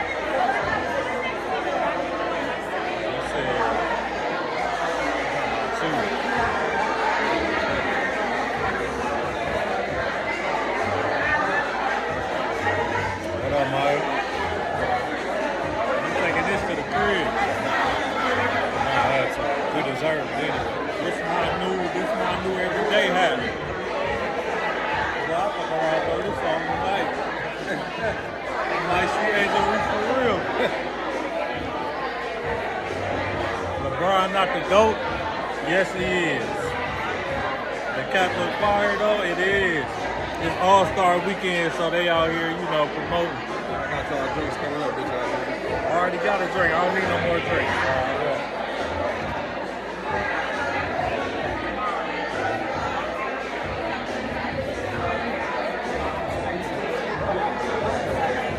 Hold on, let me.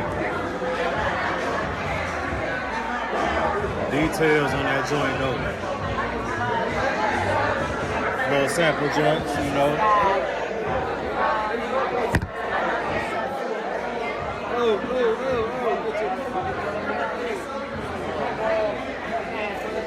Not the crispy joint. That gave us bad.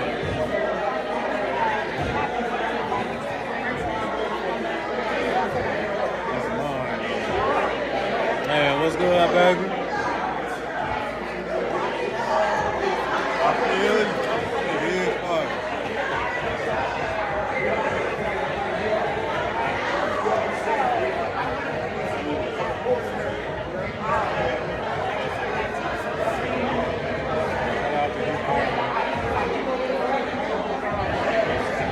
Can y'all hear that?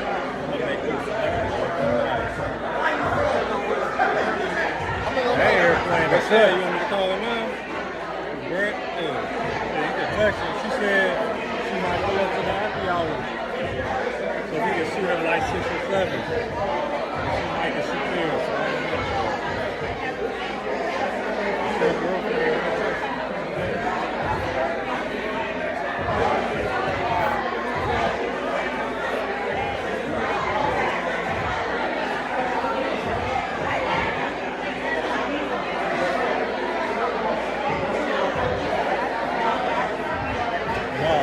Real G. He's gonna help me get Philly.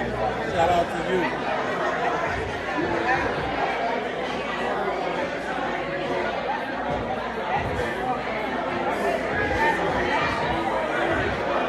You know, a hat. It's only one hat. It's All-Star Weekend, bro. It's WNBA All-Star Weekend. It's only one hat.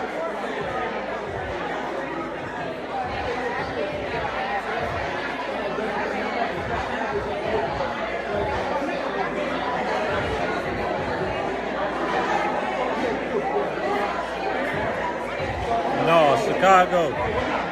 All-Star Weekend in Chicago this year. I don't know what this is. I can't use it because I'm black. Hey, man, y'all hold on to these drinks. Hey, man. got me. He got healthy stuff in his healthy. That's mint. That's lychee. You see that mint on that thing right there? And lychee, this is a Japanese fruit. What's this aphrodisiac? This a natural aphrodisiac right here? Hey, you gonna have to come get one. I can't finish these.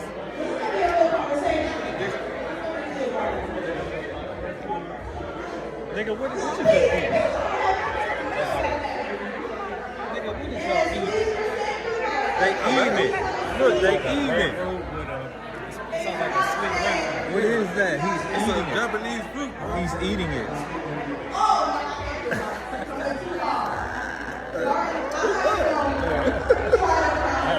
The texture different. It is like mushroom texture. Yeah, it looks like bacon.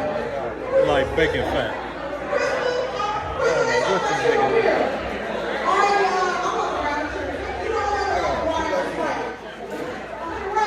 Look at this. What is this? Please tell me what this is. The drink tastes good, but I don't know what that is. I'm not eating that.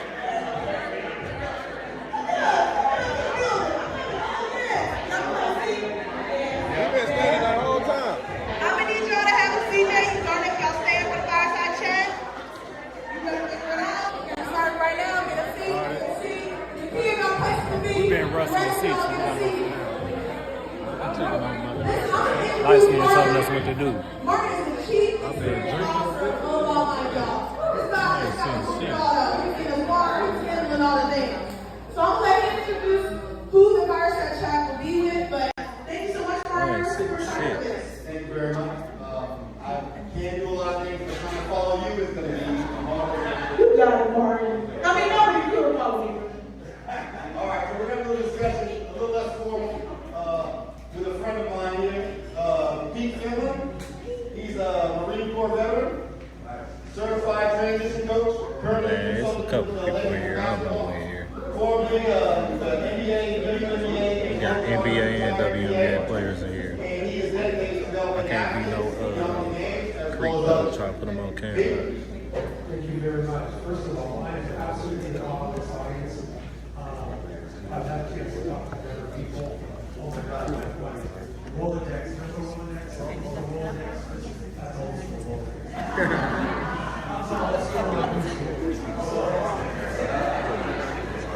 It's expanded. Yeah, we in Chicago. I know that it's this opportunity to ask questions among each other. And I was just talking to the gentleman that disclosed he was 32 years old. You know, maybe I think he's already left. So here he is. We just talking about some of the audiences that I think are super crucial, about spouses, about significant others, about those that also need many individuals that are athletes need to move to the next stage. And you know, I was in the Players Association conference last week in Vegas. You guys could probably figure out how many times people look at me and say, "Did you play?" Two people like stay. No, I did not play. No, I was not an athlete. I was blessed to not be an athlete because I had to make my way through other ways of life. But I love seeing the light bulb come on with people in their next stages of life. So I'm prepared to take the questions that Martin fires at me. Your questions. If I don't know, I won't pick it up. I'll get back to you. And go from there. Great. Thanks. Let's I'm old man. My knees hurt. So, you mentioned you work in transition for athletes as well as non-athletes. What made you want to take that path?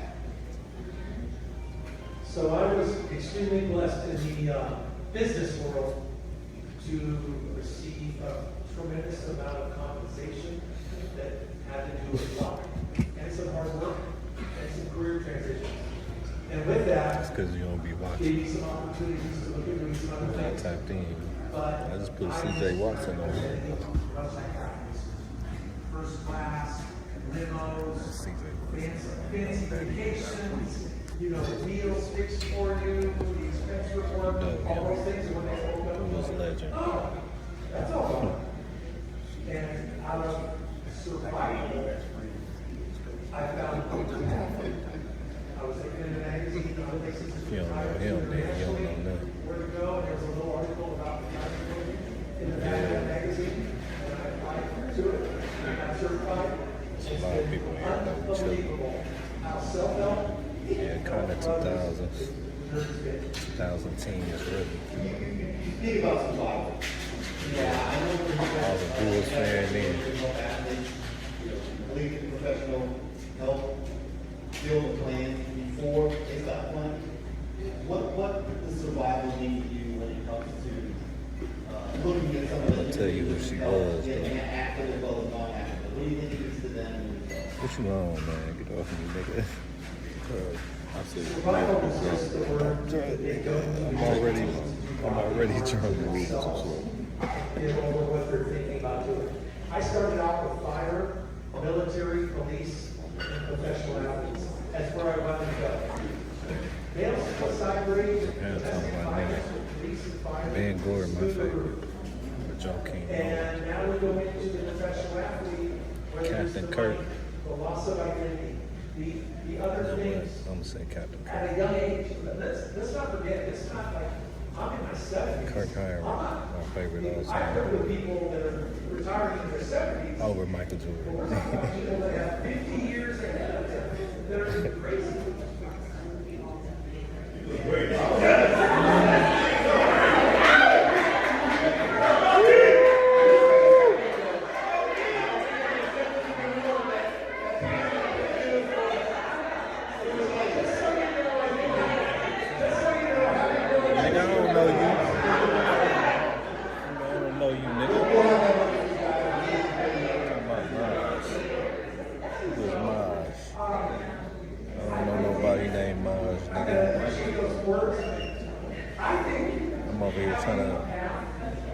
Surrounding yourself with social people, getting rid of the people that are hanger-oners and bringing down.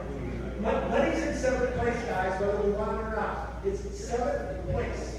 So you've got to put that in perspective for survival. Who wants to be the richest person in the cemetery? Doesn't help anybody. Okay, now you back up. I want my family, myself to have, you know, mental health, physical health, social health. Then there's identity, your purpose. And then comes money and those other things down the road. So that's survival. Getting the pecking order in order. You know, you touch on something that has been a reoccurring theme this season. Goku, you know mine. I'm finna say. What are some tidbits of in advice Chicago for All-Star that you Weekend. can share with your career? I know we talked to collegiate athletes about this, we talked to professional athletes about this, and you're seeing this inside, outside. What do you see and what can you share about how important it is to make sure you got the right? Oh, yeah, you going to the league? Network is probably the most overused word. When you are networking, genuine, people can smell it. Man, They can subscribe, feel it, bro. and they're going to find a way to dismiss it Subscribe back. very quickly. I want to see your highlights. Networking is talking to somebody and being genuinely important. Let me see the highlights, as to what they man. do, not because they Miles know you, Rogers. but maybe it's something you can do. I'm gonna So look I at love that. to find out what I can do to help others. And guess what? It comes back to me. Every time it comes Class back of to 2028. Where you and from? Facebook is not my networking. LinkedIn is quickly becoming not my networking. Instagram is not my networking. It's picking up a phone, it's talking to somebody, it's sending them something, and saying, you know what, I met you at this event, I didn't get a chance to talk to you, I'd love to talk, to catch up. So networking has to be NBA players. has to be both ways. Put them on here for y'all, let y'all talk to me. Really did something important. Get some NBA advice. not that's my head. know everything. And so when I go to a meeting and I'm like, oh, I don't know anything about the mental health, but, you know, my boss is here. My boss is saying, well, we're meeting with the head mental health person for the NBA next week. Well, there's two mental health people I just talked to that already gave me so much insight. My dad plays football. My cousin in the NFL right now. We could have Play for the Jets. You beat more like 2 or 3. Shit ain't far as you think. You can really go to the NFL, bro. I know about 5 niggas in the NFL right now. Article, I picked up the phone and introduced myself. We've had 3 or 4 text conversations. Nothing purposeful. It's just organic. Yeah. So let me ask you this. With the event that you had today, how many of you had spoken to someone that you didn't know? How many of you made a connection today in your network that you feel could be organic and true? Shout out to you, though, man. There you go. Great. That's good. That's good. So, you've seen a lot, Keith. Nigga. What are some of the things that you've seen that you can assist the group with in regards to avoiding some of the pitfalls that might come of not preparing the right way? Oh, you know what? The number one pitfall, I do a project or a presentation that calls retirement. Who's on your team? Undrafted. If you don't know who's on your team and who you want on your team, I'm with all Hoopers.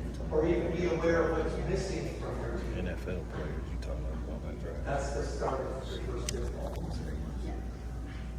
Do you want to identify what is the hub of your life and who are all the spokes?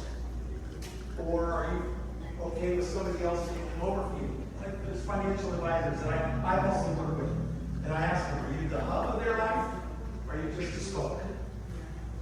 It's okay. Neither one's the wrong answer, but that's the first part of that journey. There's so many things I've seen for people that have gone down the rabbit hole, and we've all heard the stories because they typically get in the press. Who lost weight, who didn't do well. How many of you know who Lenny Wilkins is? Yeah, I know Lenny Wilkins, bro. So when I was going into coaching at age 45, that I'd be a serious coach. Then he said, start with Parks and Rec, start with middle school, and go to high school. I'm gonna hit you back, though. So I'm like, Good looking. Thanks for pulling up. I know who Lenny is, but I read this book, and I go, you worked. You worked when you were playing. Because we had to work when we were playing. Do you know what we made and didn't make? How many phenomenal athletes here were the trailblazers, whether we like that word or not, or a legend in the women's side of stuff? They had to have something else outside of that career. Now with NIL, we've got kids in high school making money, trying to make sure again that they've got their network, their circle around them, they do their education, helping them make the right decisions. It doesn't be tough. And back then, I'm sure it was probably even harder. And we all know, like I said, there's a graveyard of phenomenal people that didn't get the help they needed. But this is where the issue may be. How many of you have kids or work in kids area where they're like sixth or seventh graders? And then you have kids in your own. And all of a sudden, you get this tap on your shoulder, and it says, hey mom, hey dad, hey whatever. I need some. 3 p.m.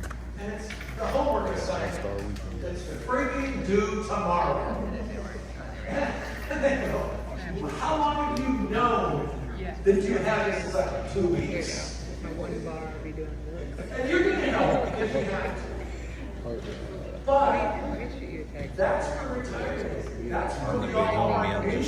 Whether it be in the Marine Corps, in another career, in sports. Like, the hardship of sports is you don't know when.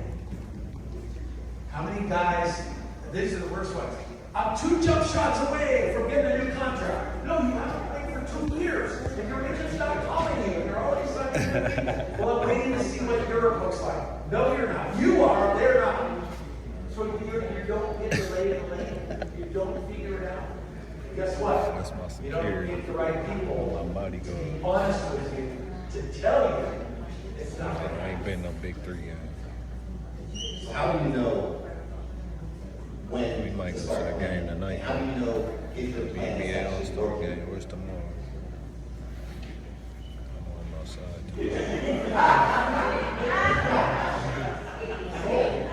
Come on, Peter, remind me. Man, I posted a WNBA player on here.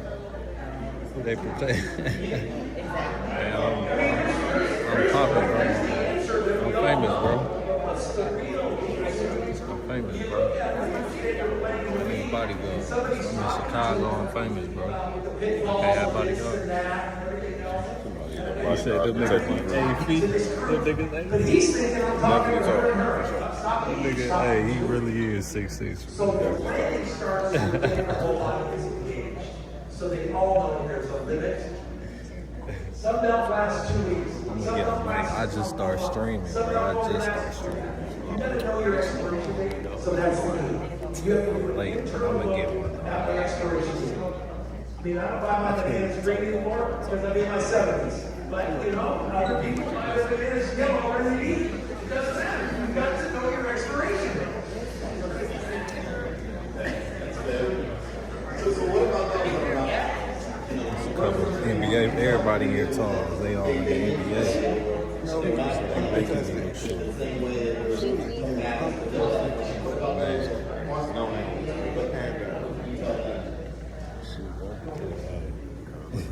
Embrace early, embrace often, and embrace genuinely. Oh, have you had any lingering injuries? You know, how long did you think you were going to play? Question. As a retirement coach, I have no answers. I have literally no answers. I have a whole lot of questions for you to come up with what your plan is. But you may be areas you need. We rap together. So my job is to say, have you ever thought about it? Question. What do you think of? He actually Question. sponsoring that. How high are your antennas up? Question. Who played before you that's out of the league that's doing something that you stay in touch with? Question. Lifelong learner. Curiosity. Keep it going. Great. I think that's a wonderful suggestion, good advice. This is going to be the last. We just brought up Before I say merchandise. the Pete's point in regards to athletes. We up here, we sponsored If it. you have someone that you didn't know today, please reach out. Believe me, everyone here is friendly. We just No brought one's going to fight merchandise. you. No one's going to say that you're doing something that you're not supposed to do. It's really important to meet individuals. These all Get out NBA of your players, comfort zone. man. The more you do that, I'm gonna have to put their names in the chat. the better you're going to You get. should talk to the And you'll be able to girls. translate that to other areas in my life. Getting out of your comfort zone is one of the best ways that you can learn. And I definitely want to thank you today, Pete. But any other words of advice for the group that you want to share? And words of advice is if you're not feeling good yourself, reach out to help somebody else. You will feel I'm on 15%. I'm talking about you there. the other way. The people that need the help, they're not here. They're not here. The people that are curious, the people that are always trying to help others, they're here. They don't think that's a different ways of saying the same thing. But that's the words of advice. Go out. They're me. Go reach out to these people. I attended this event, it was crazy good. I thought of you in this event. I hope you'll do something with me sometime. Make them a plus one in your life. I'm going to close it down because I just give me the side eye. So I want to thank everyone for coming in. Definitely appreciate it. I got you, Maya. That was so great. They done Thank you so talking, much, I got you. Pete. The fit clean, Congratulations, y'all. The event's not over. We have some giveaways. Pete, who should get giveaways? You like, oh, wait, you said everybody, huh?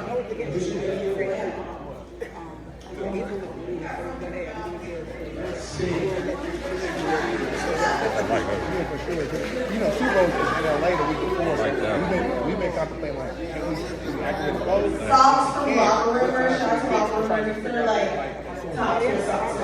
Real athletes, real experience. Might be a lot of respect for that. Also,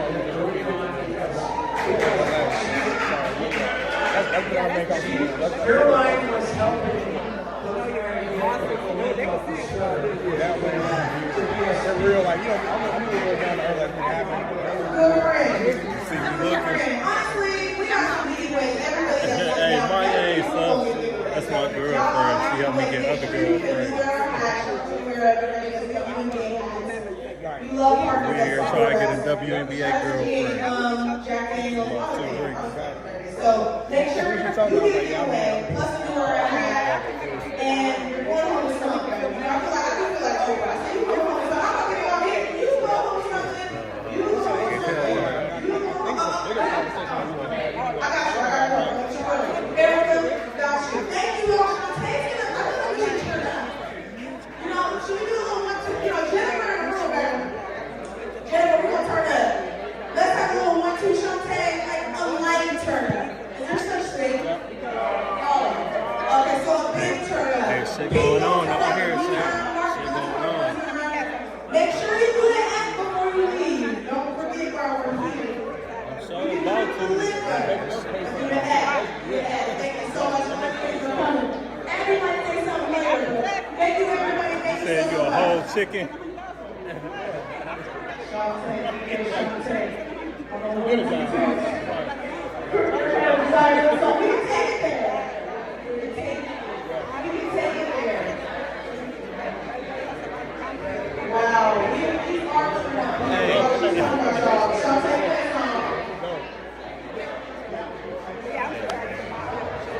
Y'all supposed to be cool in the chat.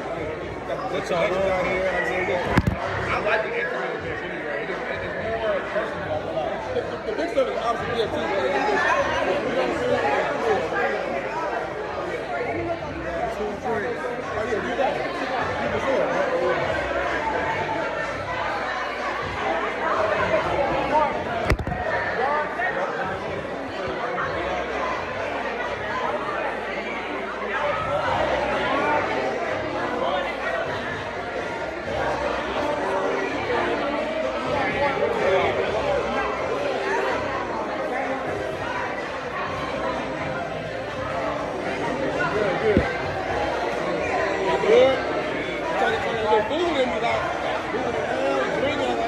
Hey, I done had about 2 or 3 of them. My second one. Yeah.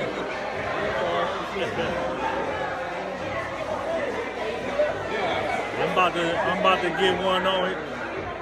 I'm here till tomorrow. It's All-Star Weekend. We at the All-Star event. I'm about to get one on camera for Maya.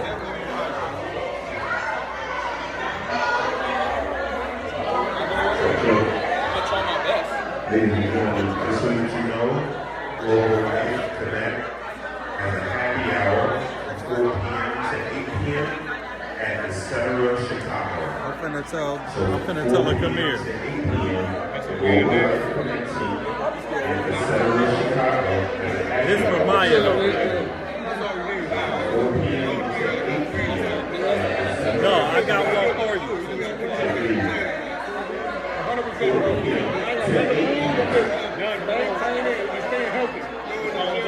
I got you. Hold on.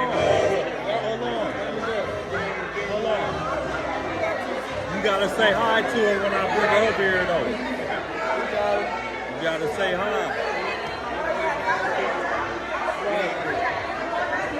All y'all say hi. You go to shit, man. So I go to the gym. I'm like, hold on. Damn, they hurt me. Right, it hurt me. I'm chilling out, bro. I know, man. Hey, I did it. Google me. You see my old work. I'm a chilling now. Right, how did I get there? You know. LeBron is the GOAT. LeBron always the GOAT. I mean, Michael Jordan the GOAT. AI my GOAT. LeBron the GOAT. On the road, right? Tell you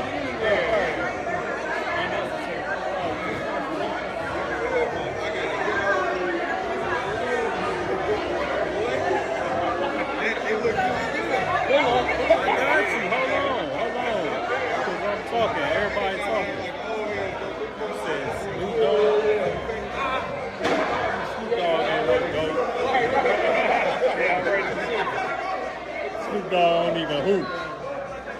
Thirsty. My We ball, finna go. crazy. Oh shit. We finna go to the after party. We finna be live all night. It's finna be plenty.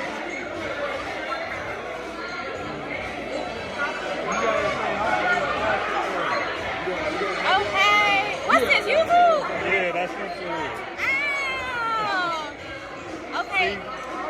Hey, friends. What are y'all doing? Why y'all not here? Right, why y'all not here? Where y'all at? You going happy hour? What do you think about going on Complex? Yeah. I ain't really from here. I was gonna ask though, the jersey, the white one. Y'all have some new ones? Some blue ones? New Yeah. ones. Some new ones? Like those football ones? Yeah. What size is it? I got whatever size you need. Yeah. I like it. I'm not to get the. Is that a football jersey? Is that what it is? Football jersey? Yeah. You got it?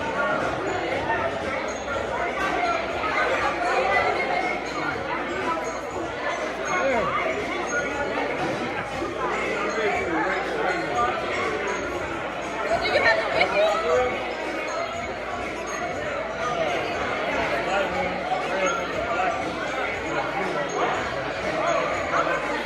No, I like the white one, but it's like the makeup.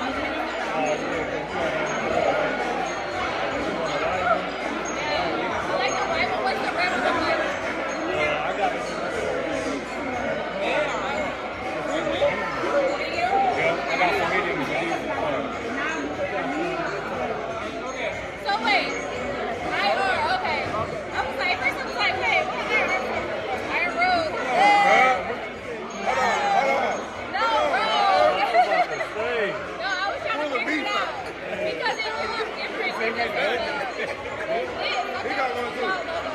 He got one too. Oh, your drink? He can hide. Which one your drink? Right, take it out for him. He's acting like he's big. Oh, wait. Who is it? Who's this? That's us. That's y'all? That's us in the biblical days. That's us in the biblical days. We got first angels. BC. BC. Okay, wait.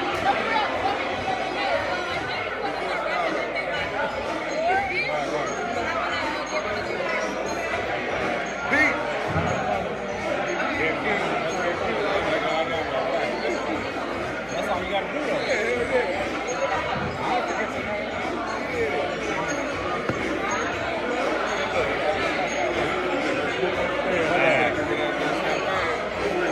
Hi, that's you. Oh, thank you.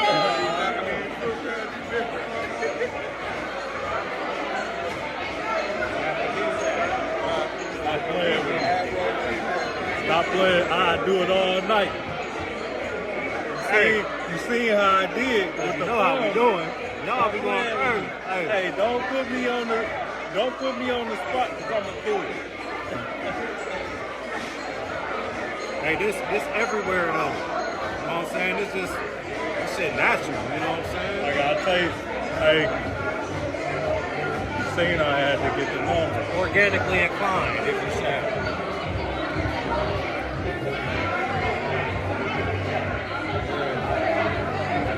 Gotta taste, nigga. Yeah. GG's in the chat. Go get that light skin. I said, I got you, bro. GG's in the chat. You know how we do. We shoot uncontested shots right now. You know what I'm saying? Hey, the coach, I don't play. That's what I'm trying to tell him, bro. The coach, I might be the GM. Hey, sometimes you just gotta let the game come to you. You let it come to you, you know what I'm saying? It all flow natural.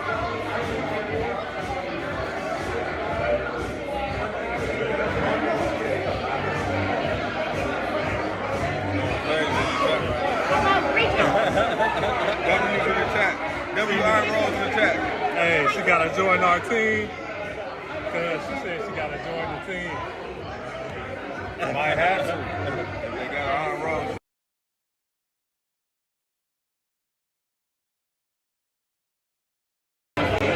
Appreciate that love, gang.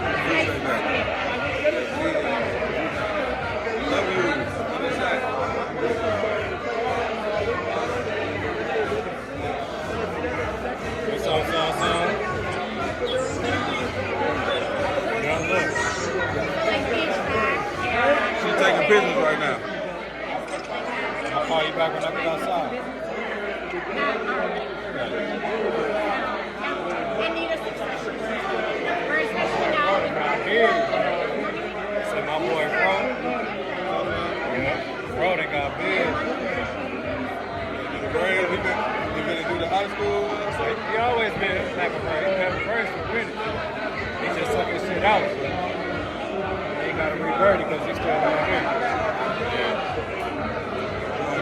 Hey, come kick it with me. I'm gonna come kick it with you. I like to have a good time. I love to have a good time. Curry is one of the goats. Light skin every person in the chat. They say go get light skin in the chat. You make it popular. I'm working. I just said she taking pictures. I'm working. Hey, she busy. She be back. Damn. She gonna be back.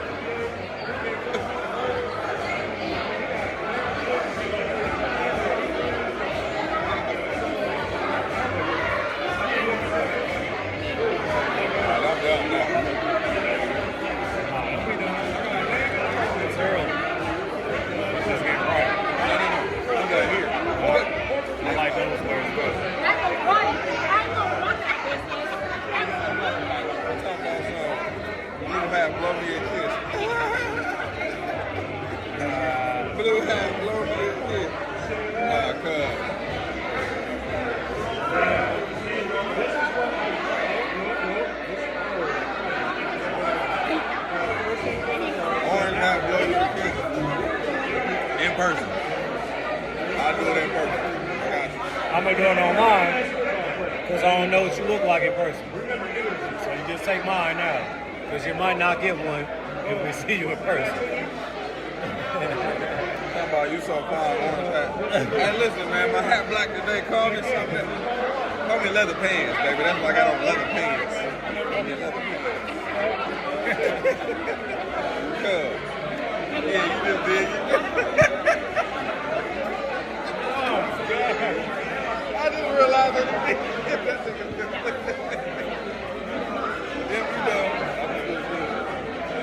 Hey, that's funny. Sorry, dude. It ain't all I ain't did nothing the last couple weeks.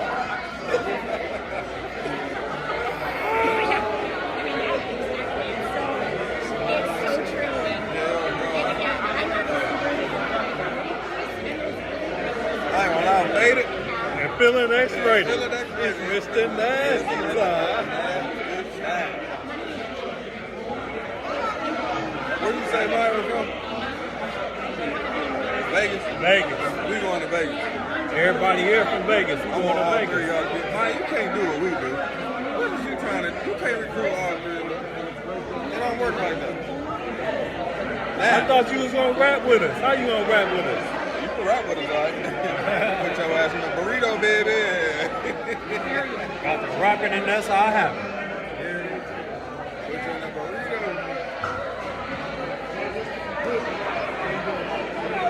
Hey, bro, name Cool Goku. I like that name, bro. Curry the GOAT. Allen Iverson the GOAT. AI, technology. Allen Iverson the greatest GOAT of all time. We in Chicago. Yeah, Chicago. But everybody here from Vegas. My man came from Vegas. A lot of the other partners from Vegas.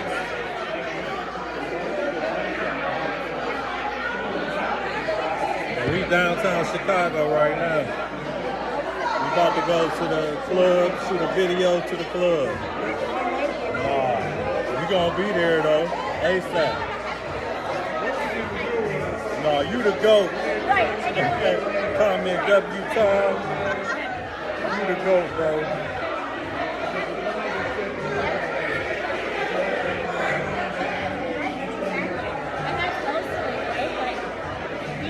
Hey, we gonna be there soon.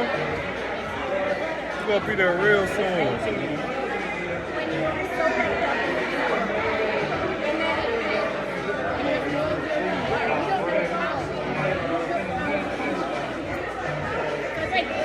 It's over at 4.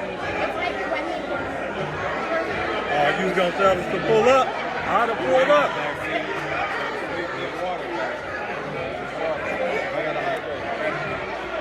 Is there any conflict of interest here? I can take some pictures. Take a picture with this? Yeah. Hey, y'all gonna sponsor? Huh? Y'all gonna sponsor? They might.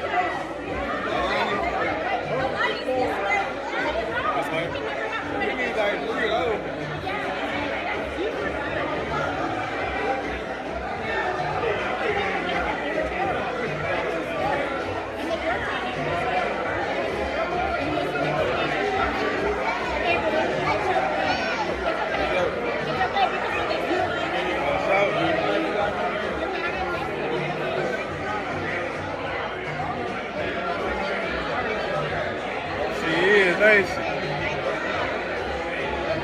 We've been taking pictures all day. We took pictures with Alani's earlier. He's gonna get sponsored by Alani. Yeah, she did. She did. You peeped that?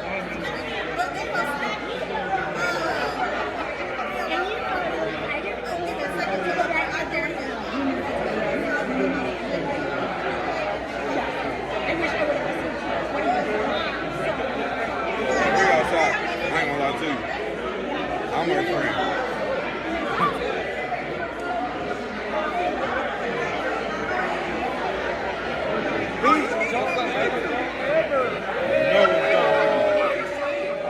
That's how you coming? Yeah, I'm gonna let you know. Okay, Pete. I'm gonna let you know before I get there. Jiggle up here when you're making your martinis. You gotta be able to juggle. I just see my man.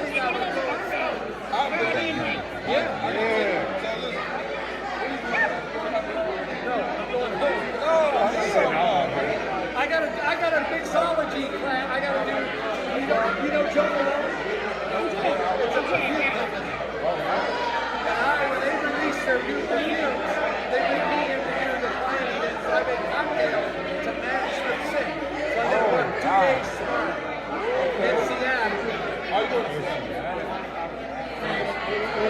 You must have a great nose to deal with this stuff. It's just like Oh, okay. Orange Beach Blossom. That sounds like a margarita. Like LinkedIn. We gotta do like Instagram on there. I was gonna say, I'm sure there's something somewhere. Okay.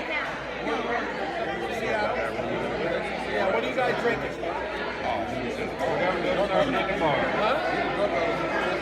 So is it whiskey? You guys like whiskey? Yeah, we do like whiskey. So I work with like 5 or 6 distilleries in the Seattle area. Okay. And I just got to help them with their stuff. We make cocktails and I'm on a distiller. Oh, So I can put them in my bag, like Delta West. 5%. I'm finna get my charger. Hold on. Because I'm only on 5%. You guys know High West? You guys know High West? You said Peter girl. That's who he look like, bro. Hey, he got money. I ain't gonna say nothing.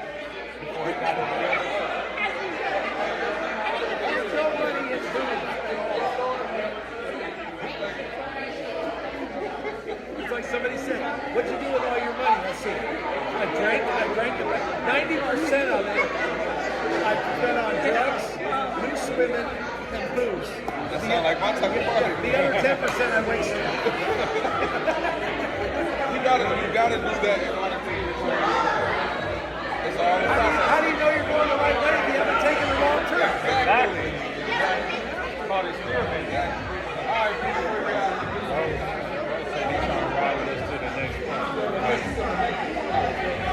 I'll do this shit. Boy, I already told you I ain't selling my soul. I ain't selling nothing but the clothes. Just some music. Look, I got the charger today. Already for it. It's only 4?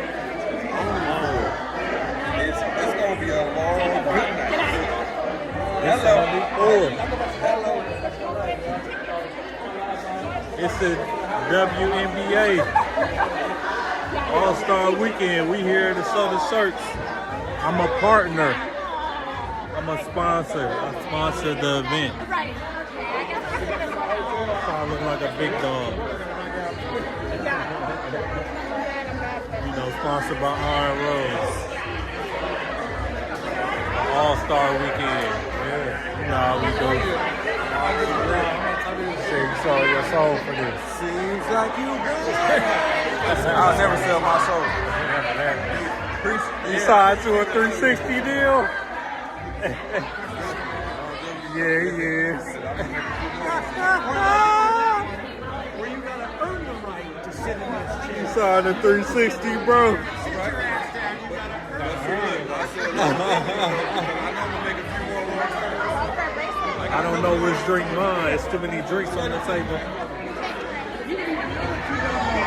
I ain't sell my soul. You know I ain't sell my soul.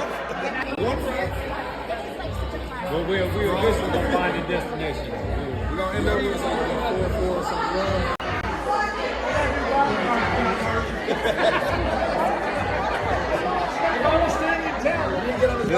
You said they older? Yeah. Connection. I'm talking about beat. Oh, big beat over there.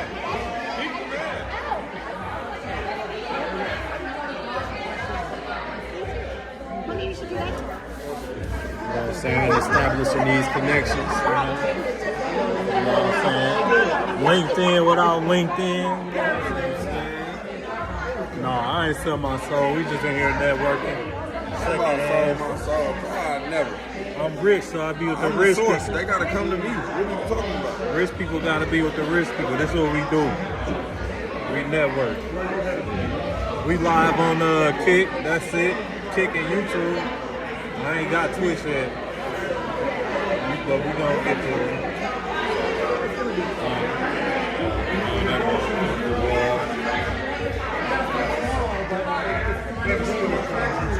Wait, you be on live?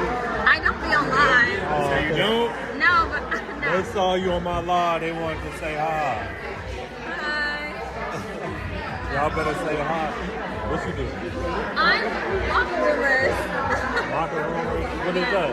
It's essentially a transparency platform for athletes. So it's like Glassdoor or Yelp for overseas athletes where they can rate and review their experiences playing for a team. So like, do they give you good medical support? Do they pay on time? What do the facilities look like, etc.? Yeah. I like that. Locker room stuff. You started that? That's mine. Oh, okay, that's what's up. I am locker roomers. It's me. I am it. What's the social media page so we can follow? Locker roomers. Locker That's roomers, yeah. okay. Yeah. Thank We you. gotta follow. Thank you. Did you used to play overseas?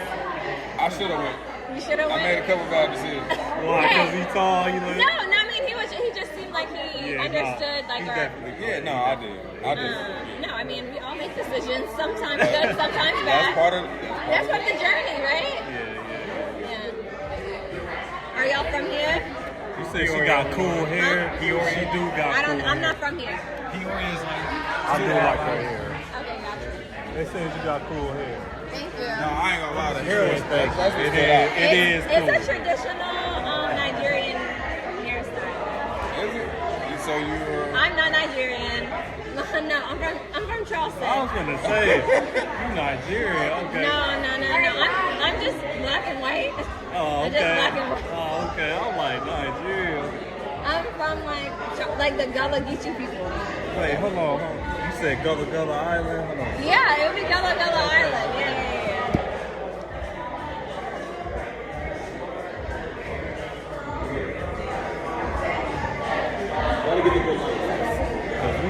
We do music, but we do fashion too. We just got back from Japan. We're gonna do Paris Fashion Week in October. That's dope.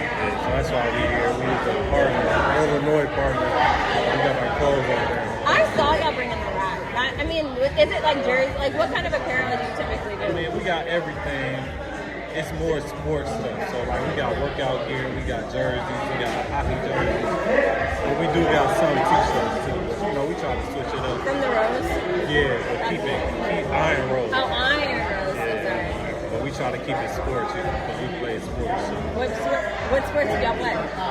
No, I'm asking. Don't lie. Soccer. I'm just playing. I play basketball. We all play basketball. I mean, my friend does cover soccer too, so I'm just saying, I don't know. Did you play sports? I played volleyball. It's like a barrel. Was you nice? A libero, yeah. So you was and you said you played in Charleston? You grew up in Charleston? Okay. Just bounce around. I mean, I've lived a few other places, but Charleston's always That's home? It's nothing like Gullah people, so. We gotta go visit Charleston. We travel, so we gotta hit the hot spot. Charleston, South Carolina. Yes. Okay. That's where everybody Our originates family's from North Carolina. Yeah. I've lived in Charlotte. Where y'all people from North Carolina? Riley and Durham. And Charlotte as well. Yeah, I've done that. Yeah, but a lot of the black people in the United States, their families came from Charleston. It's like probably like 60%, maybe even 80%, like all came through the Jersey Shore. I don't think I've never been to South Carolina. I've been through there. Hey, Myrtle Beach in South Carolina. Myrtle Beach is Yeah, we went to Myrtle Beach. You ever went to Bike Week? Bike week. We trying to get a reunion was there. We trying to get the bike week. My brother went to Bike Week there. It's not like it used to be. I haven't been in a while, but it used to be crazy. It was crazy when it was a few years back. It was right on the beach. Yeah, I used to be during Memorial Day. Yeah. It was crazy. You gonna get out there? Yeah, y'all should. Definitely should. Oh, definitely nice meeting you. Nice meeting you. Are you going to the happy hour? I didn't hear. I mean, I heard him say that, but where is? I don't know. I have no idea where it's at. I ain't gonna lie to you. I know where it's at. You gotta send it out. We gotta have it. It's happy hour. Yeah, you're supposed to come. You're not trying to go to happy hour. You're trying to go. No, I mean, I'm probably gonna go. I'm not gonna go take a nap. I'm probably gonna go drop this bag off at my hotel room. If you take a nap, it's gonna be a wrap. Yeah, I typically don't take naps during the day. I'm not a nap kind of girly. You moving grooves. She outside. Yeah, I mean, I'm outside until I'm inside. And then when I'm inside, I'm inside. I like that. I'm not coming back outside. So I need to go back, drop some stuff off, and then Foot Locker has something I'm going to. A few other things at my hotel, but I mean, whatever. Foot Locker? Yeah. Okay. It's Foot Locker got it. Or Southwest. Is that over here? We get us shit. I don't need it. If it's not. See, this is why I'm good to go. Yes, it happens. Pretty privileged. Yes, it happens. We got it. Thank you for getting on my live. Yeah, y'all have a Instagram? I follow the Instagram. Oh, yeah. Okay. I don't have good service here. I'm not gonna lie to you. Nah, yeah, it took a minute to load. So it'll pop up. I will follow you too. Okay, just follow me back. Yeah. And you said it's what? She's so funny. They said you got cool hair. Yeah, I told her. Nah, yeah, the hair was stood out. I feel like that's how people remember me from this, like everything that I've gone through is my hair. Oh, so you do this all the time. You do a steak. No. My hair is normally like curly. No, I just honestly didn't want to bring my hair products. That's really what it is. Okay. It still hasn't popped up, but as soon as it does, actually, hold on a second. I just followed it. Well, I followed the Locker room. Yeah, I'll follow you and then I'll Okay. from there. Y'all always be online? We just, man, like we went live one time and it was buzzing, so we just been going live ever since. I mean, that makes sense. That makes sense. I get it. You know, this is a live stream here now. So Yeah, they tuning in, so we go on live. I mean, I get it. That makes sense. It was nice to meet you. Talk about order that first and foremost. You know what I mean? She definitely don't know who the fuck I am. I'm so happy to be around the girl. She don't know who the fuck You said I got the IG. I definitely got the IG. You already know I got the IG, bro. Hey, Maya, let me tell you something. You know I might not look like it. I got a rotation of about 10, 20 bitches. I'm really him. For real. Don't let this shit fool you, y'all.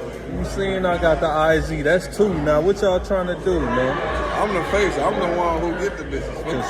She was looking at me the whole time. So what we going for number 3? We can do this all night. I could do this all day. Pen and paper days. Boy, pen and paper, boy, we have a handful of them. I'm finna get off live so I can put this shit in the car.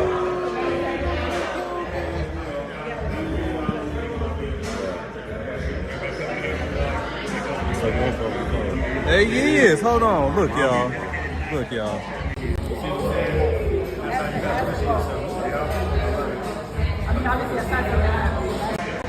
So what we trying to do? Y'all want me to go out there to them too? Y'all want Y'all want me to pull up on them?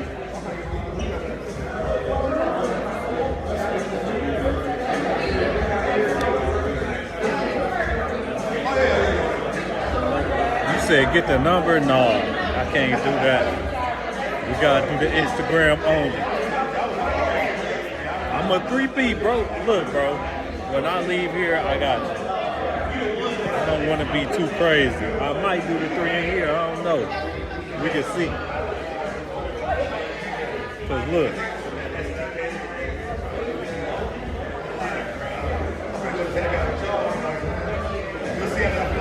People like, man, this shit on the regular. Y'all just now tuning in to this shit. This shit is normal. Just every day for me. But you want number 3 on here? Motherfucker on 3 feet on their ass. We could do that. I'll probably get off so I can charge my phone. Stay tuned. And go live when we get to the ass, bro. Let it pass, man. Appreciate you, bro. Thank you. Let it go. Happy hour.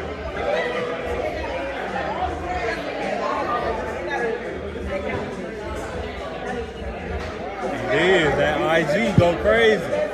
And they get to see the blue check. So I'll be like, yeah, follow me on IG. Blue check mark. Easy money every time.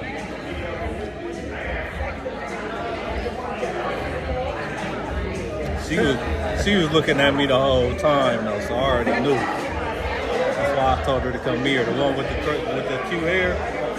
I'm like, yeah, come here, because she was already looking at me. Hey, mixed girls love me. If they got a white mom and a black dad, they love me every time.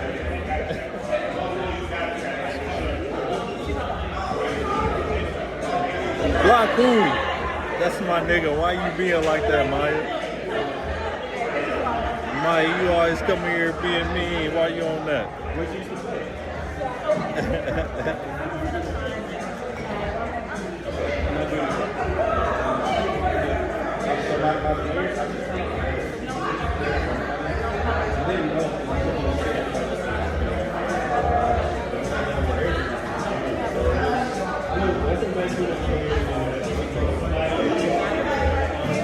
You say, am I colors? No, they are.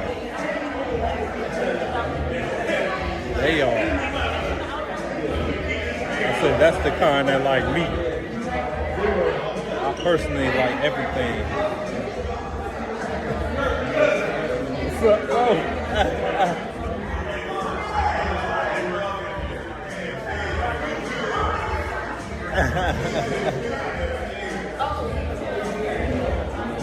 You said I'm one of those? No, yeah, we about to go to the next spot. It was over at 4. We're gonna go to the club. I'm gonna go live when I get there. I'm about to get off now. I'm only on 5%.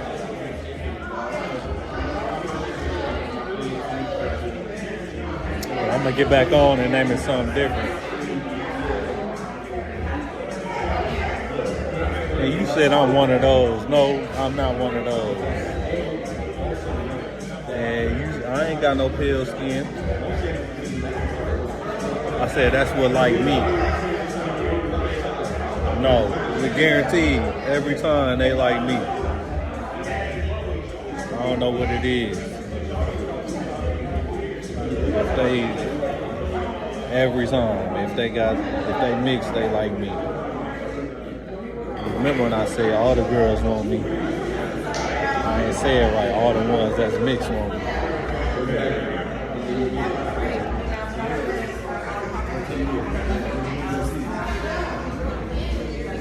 Yeah, you said I flex too hard.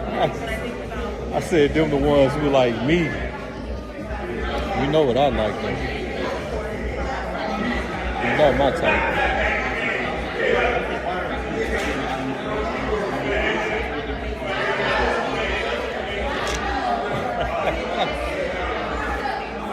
I'm trying to.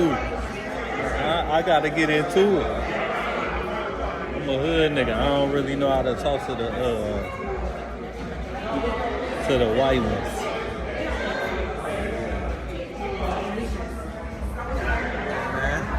It ain't over. They said, can we 3-peat like Shaq and Kobe? What, we going for 6? We going for 7. We go 93 minutes. Hey, we going 7. 2 3-peats, boy. Fuck it, we going Bill Russell. We going 11. You said I just lost my number 1 supporter? No, Maya, come back.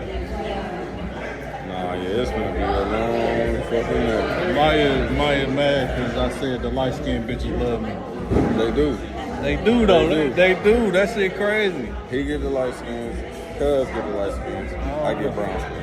I don't know. Dark skin, brown skin. I don't like them. They like me. But it's whatever. No, listen. I take what I get. He like toxicity. I like what like me. I like a bitch that choke me up and shit.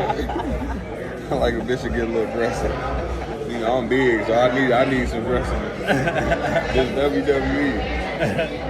All right, my drink done. Y'all gonna pull up? Cuz, that ain't done, cuz. That ain't mine. Yes, it is. You have 2. That's one. That ain't mine. That's yours. You trying to get out of it. This one you got to ain't eat the mine. fruit. Try the fruit, cuz. Try different shit. You in Japan and then try the fruit. That's fruit from Japan. Come on, G. You said I'm colorist? Sitting colorist. No, I am. I don't like no light skins. Don't tell them. Don't tell them.